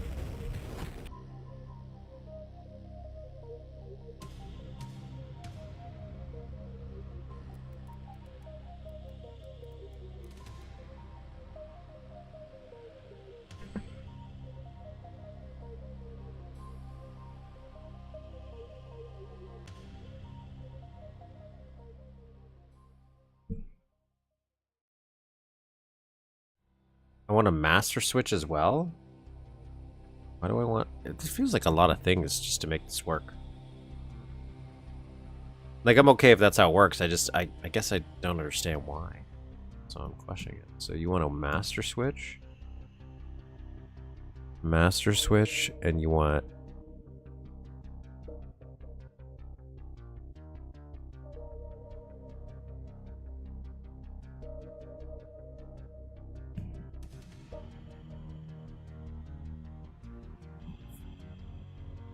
It is controlled by an activator, usually. Projectile is selected by sector extra. Use GP speed. So it's just not always on by default. I can't just do GP speed.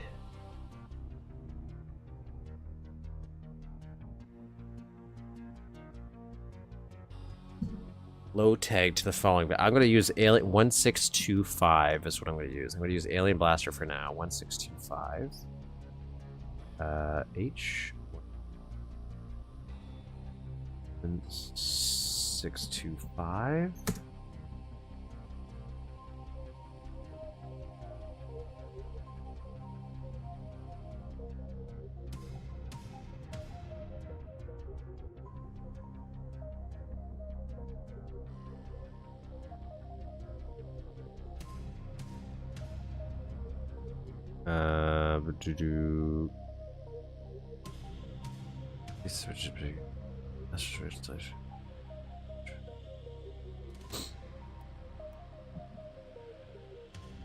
Yeah, it's the fire laser. It's what assault troopers.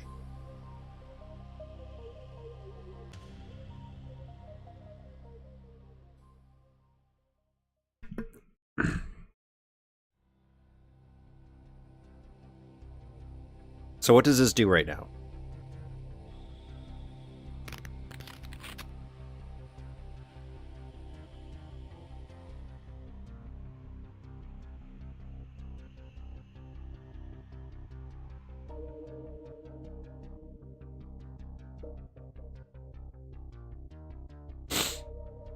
Nothing. Do I have to tie this using a high tag?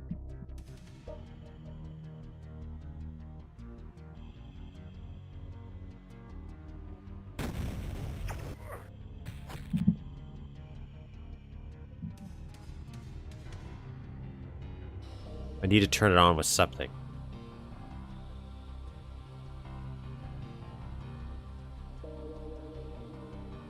Okay, so let's do a touch plate, I guess? For this example?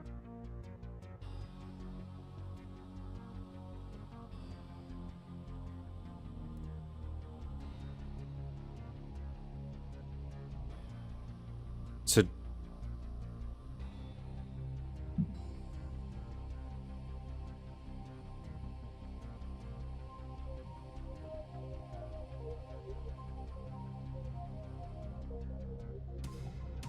So wait, I also need an activator?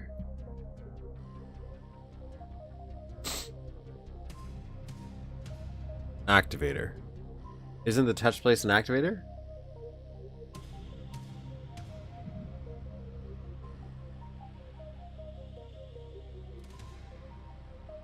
So right now I have a GP speed, I have a shooter, which is sector effector, I have my touch plate, and I have an activator. It feels like the touch plate should make this redundant, but this is stuff I'm a little...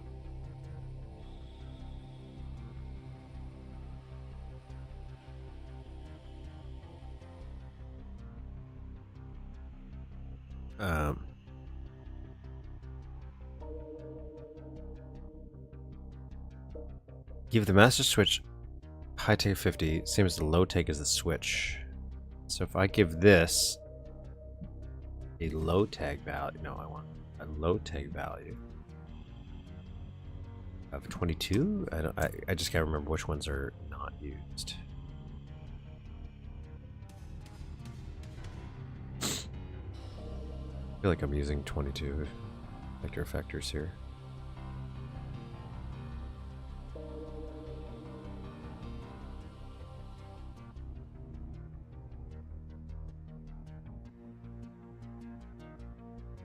So you want a high tag of 0, activator low tag of 1010, let's just say.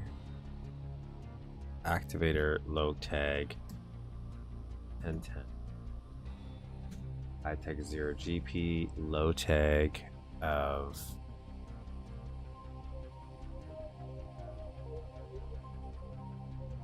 What's 256? But that it says that controls the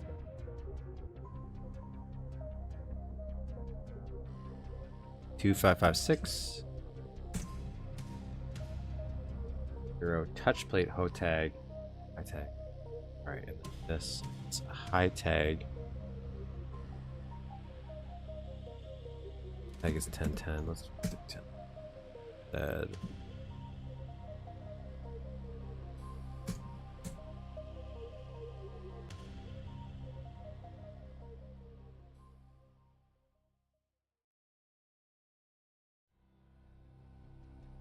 Right, but what kind of projectile is that? What does this do? Right now, what does this do? It feels like that's connected to a lot of things right now.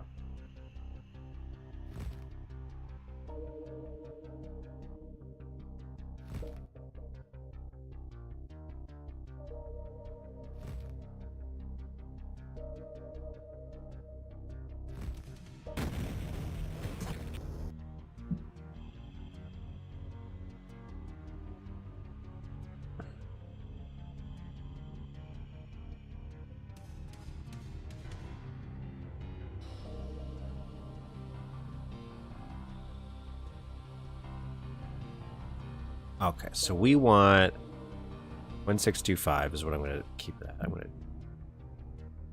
625 every 5 seconds.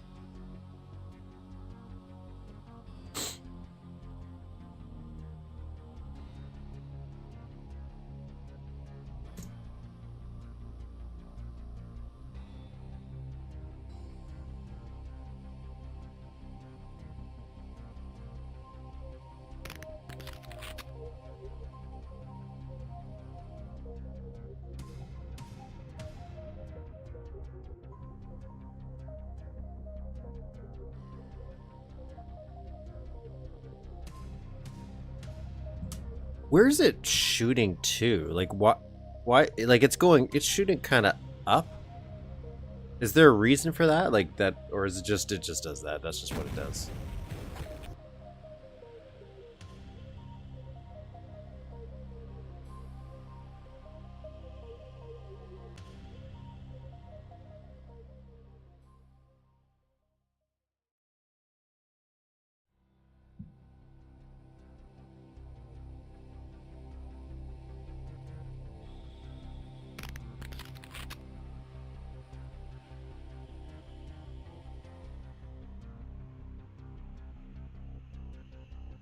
Oh.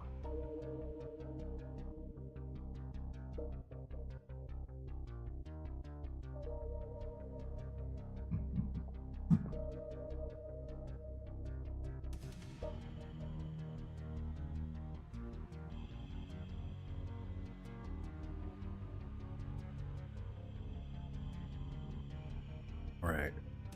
Now, here's what I want to do. Here's what I want to try. Okay, so by putting the SE10 in the sectors, we'll make it permanently on or hooking them up to a bellows. SE10.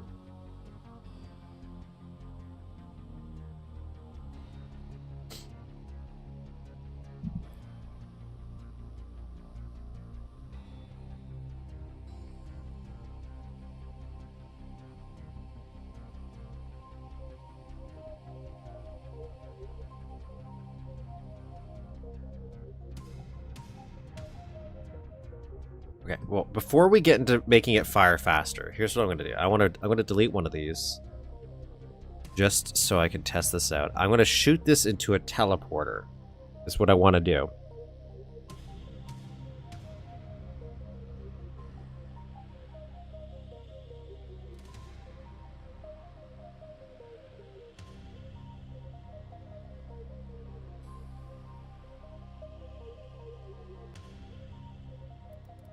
Jesus Christ. Brought you a gift. I want that.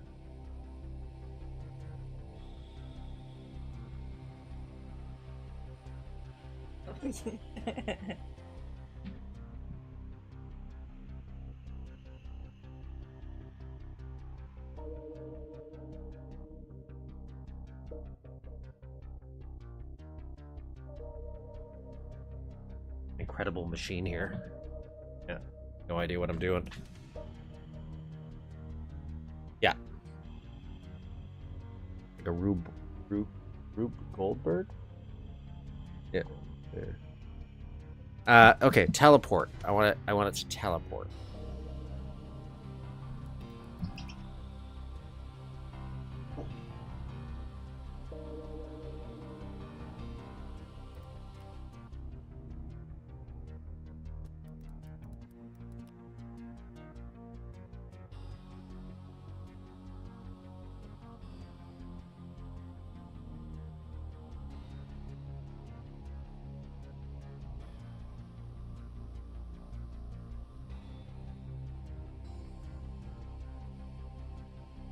Beyond basic tutorial, like everything is in the wiki. It's just sometimes, or the info suite, which is linked to in the wiki. It's just sometimes it's hard to find info there.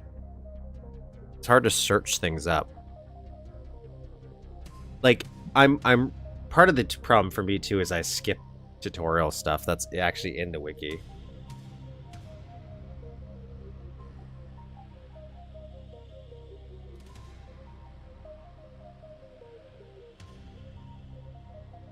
We do have a tutorial playlist that does help with some more advanced stuff on the channel, but that also depends on if people have made stuff there on it before.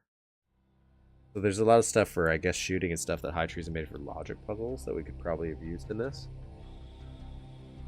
One-way teleporters. Place one sector effector sprite in the sector the player will enter first. So we're going to use...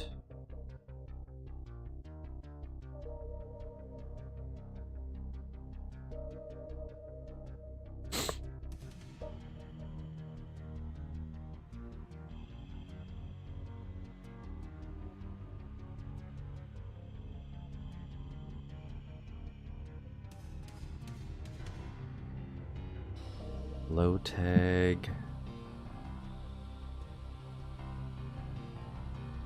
Oh, haven't I?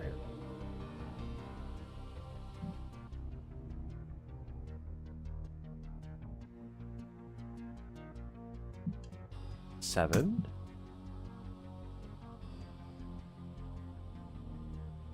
Sector effector with a player.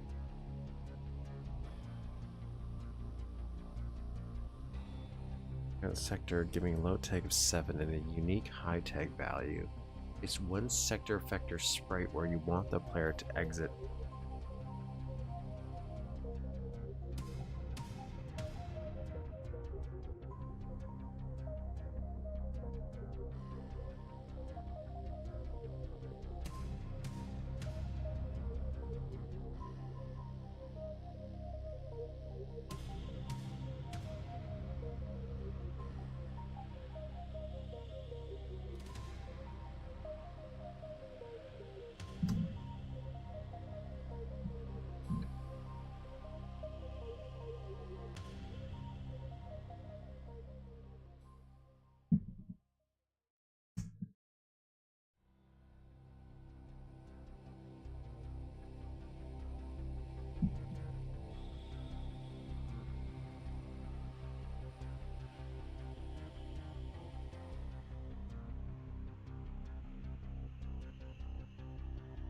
Okay.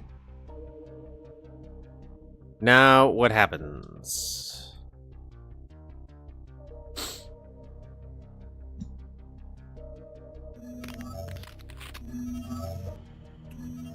Crap. Crap.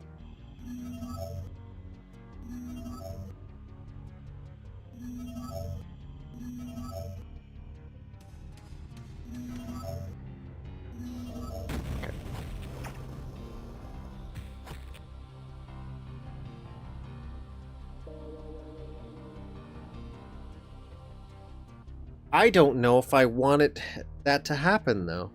I would like a silent teleport.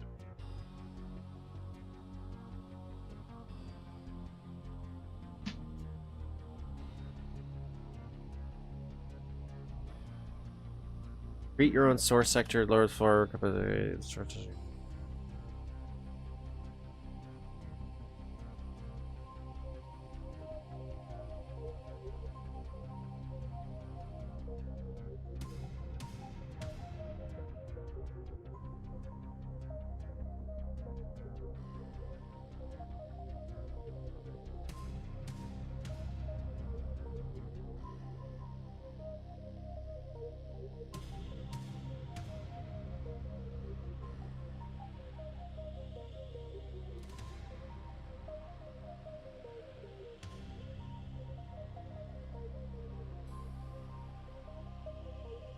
Knowledge, probably discussion for another day. I have tons of notes. I have often thought of how, like, because people have asked like tutorials and stuff like that. I'm like, I don't know if I'm the best person to make a tutorial, considering I don't know what I'm doing half the time. Like, I have ideas. Doesn't mean they're the best ideas. But I would love something more structured or organized for, because there is so many cool advanced techniques. I just don't know how you would curate that, and that's part of the issue for stuff like even this that I'm trying to figure out. How do I make a turret? Like, it's such a very weirdly specific thing, and it's a combination of a bunch of tricks. It's like, would you make that into its own tutorial? Or sometimes they'll give you spin-offs and tutorial sections and be like, you could use it for this, or this is another example of that technique. I had this original idea where I would have kind of like a wiki of sorts, and it was to go over the maps that we've played in the past, and each map that I played, I would have gone and been like, okay, this map uses like Chore.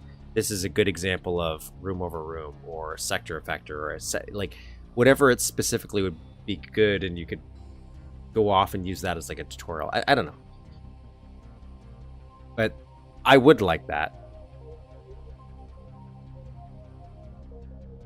But it is a combination of so many things, and that's where I think maybe even just the wiki itself maybe should include examples or advanced examples of how you could maybe incredible machine that into a different thing. And so as much as I would like all that, like I would like more info in general out there, I don't want to splinter the information, like where you'd have to go to this site and then this site for a little bit this site. I would really, in a perfect world, like the wiki just to expand itself or become easier to use. But I don't know. I also think YouTube's kind of a good stuff like that, like at least for those video tutorials. I want to make this silent. I'm trying to make this a silent teleport, but why is this not being a silent teleport?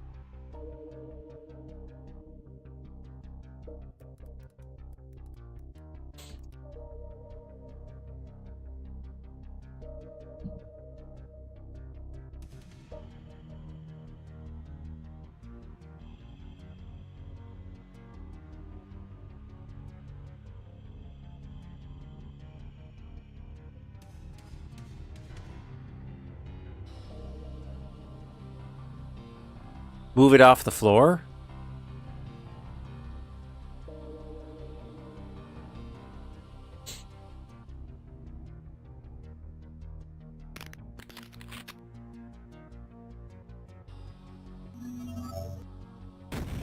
I guess I gotta move that off the floor too.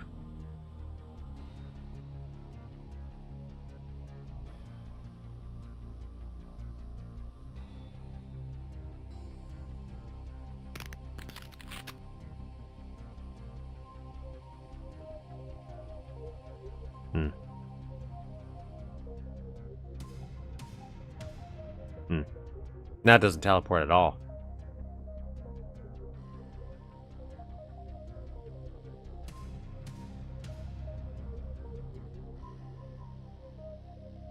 Okay.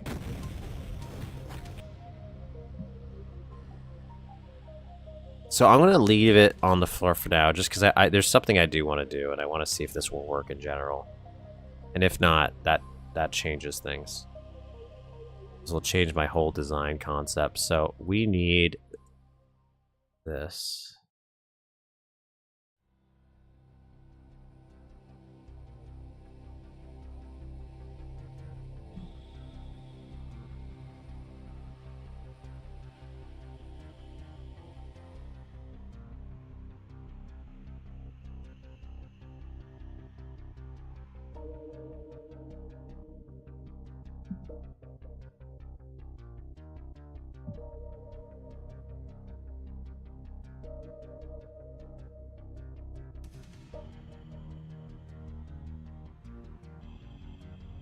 Yeah, because I think the splintering of information, especially when the community is already small, it makes things just harder to get into. So, if anything, it's like, realistically, we just probably maybe need a revision of the wiki, which is just a huge undertaking if something was like that.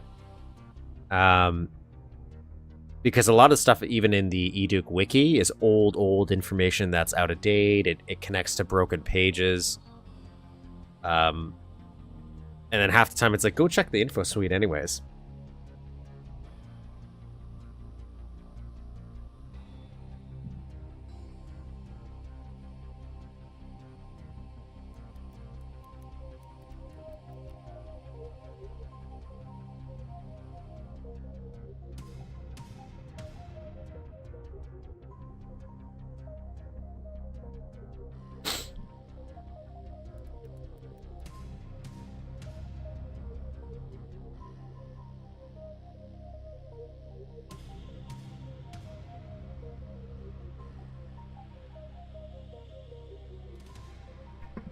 Well, that's kind of why I think in a perfect world, what you would do is you'd have let's say a wiki page, right? You'd have a wiki page that would go over step by step, visuals, pictures, how you would do it. But it would also, I tried to do this when I was like working on the Duke Nukem wiki, like when I first made the original Duke Nukem wiki, or Wikia, whatever it is, where I wanted it so it's like, for example, let's say a walkthrough for a level. You'd have a typed up walkthrough. The map would be there. It would show like an overhead view of the map. It would link to a video of the walkthrough as well, so you could see a visual walkthrough. But even to take that a step further, now that TikTok and stuff like that exists, you would have a short 60-second version, like a very condensed version of the tutorial that it could also go to as well. Because people learn differently, so they could learn on a more longer form that shows you it longer, read it, or they could see a very condensed version that's like very quick. And you'd cover all the grounds that way. But these are ideas that pop into my head that I would also like to see, and every once in a while I get pretty ambitious. I'm like, maybe I'll do something like that, but I know I'll only be able to half start it and never see it fully to the end. And I'll be spreading myself too thin where it's like, okay, I start working on that and now I'll never make a map. I'll just be designing stuff on how to make maps.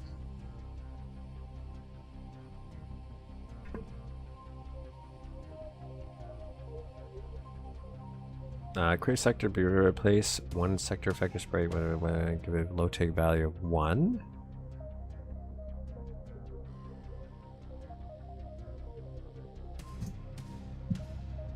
Give a spray low tag 1 and a unique high tag. The setting must be greater than 0. Now change the angle of this sprite. Place one other sector effector somewhere else here.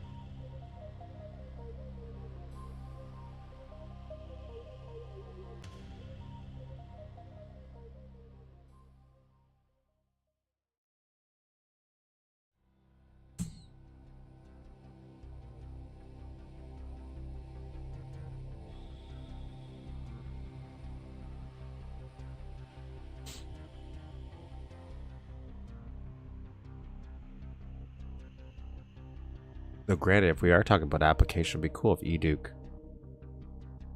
did connect to the wiki or something. Like it had a way to connect to the wiki guide. Not that you need it to.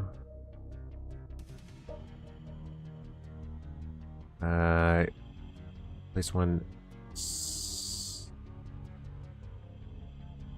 Leave the low tag value set as 0.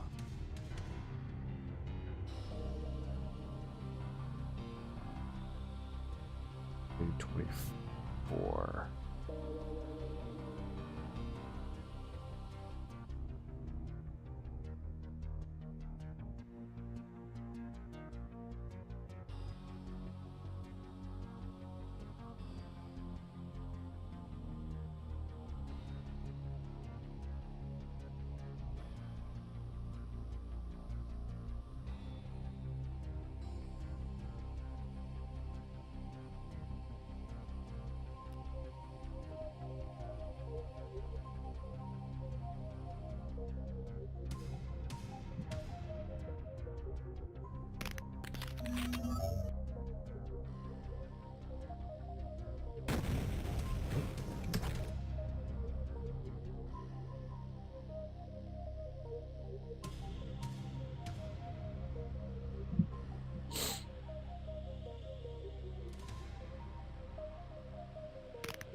So this is sort of working.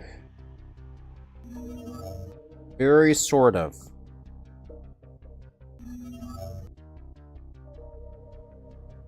So this is probably something I'm going to end up tackling off stream a little bit and playing around with this more only because I got to get ready for my dinner that I'm supposed to go to. But so here's what I'm trying to think of here, and I might go with the thing we did where we just stacked a bunch of turrets.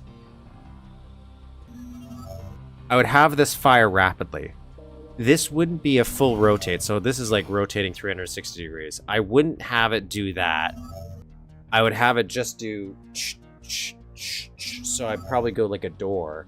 And so it would kind of like in a wave shoot.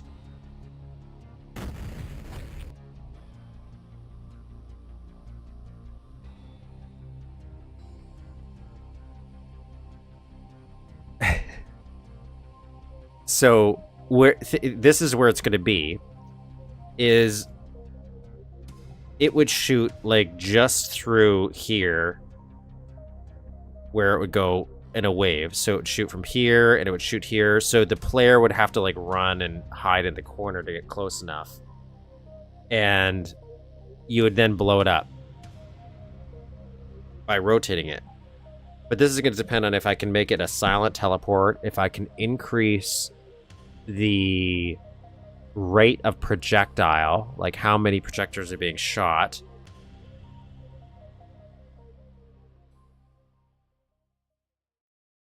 And if I could do that little rotate, I think, because I think we have to use this twice. There's one here, and then there's one right here. There's a turret.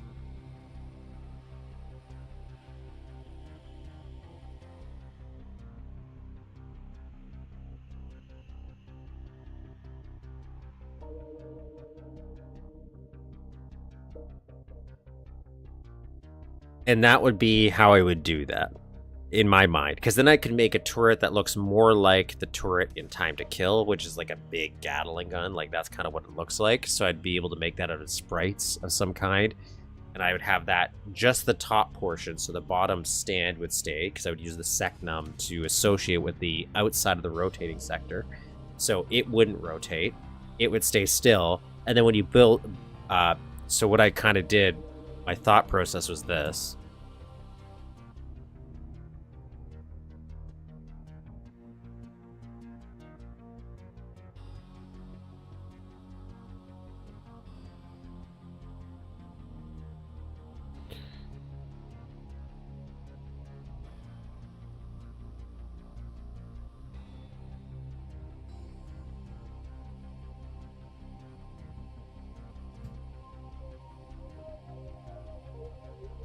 Does the shooter rotate with the sector? It is. It is shooting. And it is going in the direction it seems to be spinning. It's just spinning very fast, so it's hard to tell, but it's not shooting just straight. And that's why we did that test. Yeah, so it does look like it's doing that.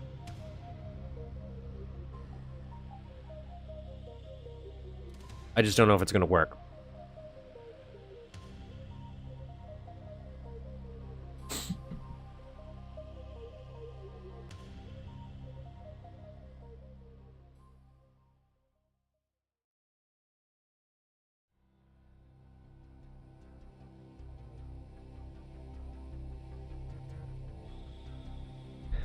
Actually, maybe in episode 4.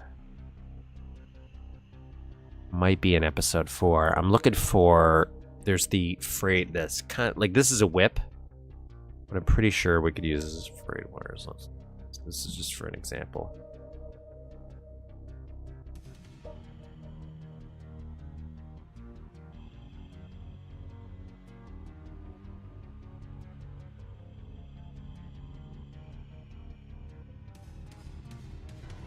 So, like, you'd have this would not be the stand, I don't think, but just for a visual reference. So this would always be existing outside Secnum, and the turret would be on top, so that when the player does blow this up, this would all remain. So you'd have, like, the remnants of a blown up turret. Just this would be left, but the actual rotating part would blow up.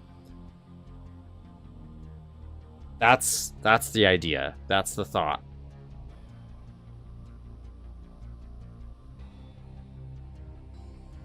So this would be hidden inside of it, so we have to choose a texture that would work better, but I always just shrink this.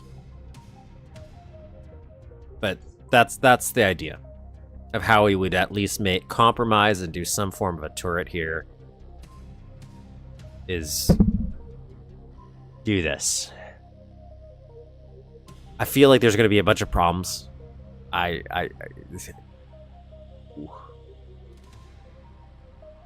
are we going to do this?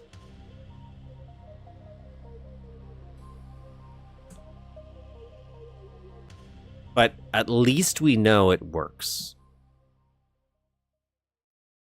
But just so you can visually see this better, here, we'll do this.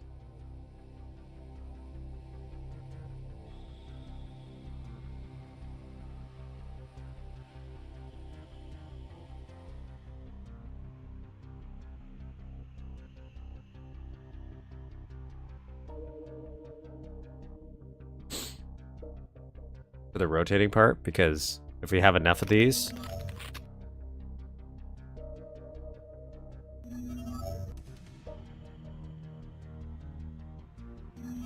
so it is shooting in a different direction, I think.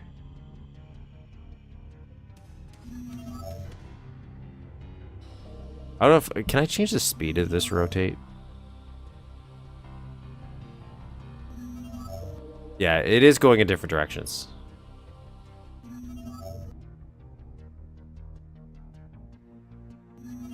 Yeah, it is. There you go.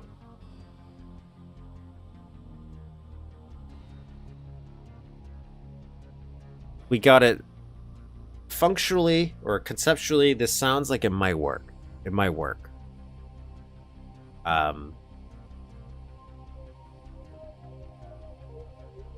As long as I can do the... So I might have to do like a door instead.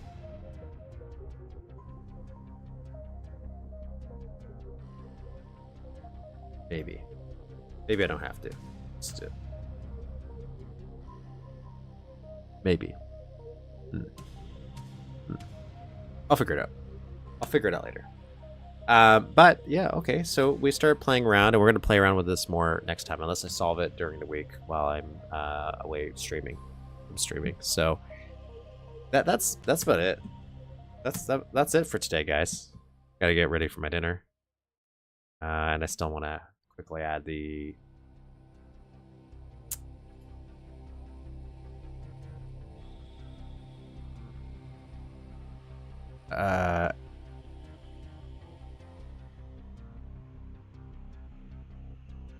want to add some quick little chapters to this stream before I go. But we got a lot done. Some of it I got done off stream, but I got stuff done for the shading, and we're getting to the light at the end of the tunnel is even brighter now. Thank God. So thank you all for joining. If you haven't already, like and subscribe. We're trying to get 500 subscribers. That's our goal. I have no idea when we'll hit that goal. We're at 390 right now. But we're trying to get to 500 to appease the YouTube algorithm gods and flood more of the world with Duke content so we can get more people building maps, because if I can never finish a map, I'm hoping more people will be able to finish maps so we can then just play them because they're fun to play. So I'll see you all next week. I'll keep you guys updated if I end up solving that issue with the turret off stream. I'll give you guys like a little update. And have a great weekend, everybody. See y'all next week, 12 p.m. Eastern Standard Time.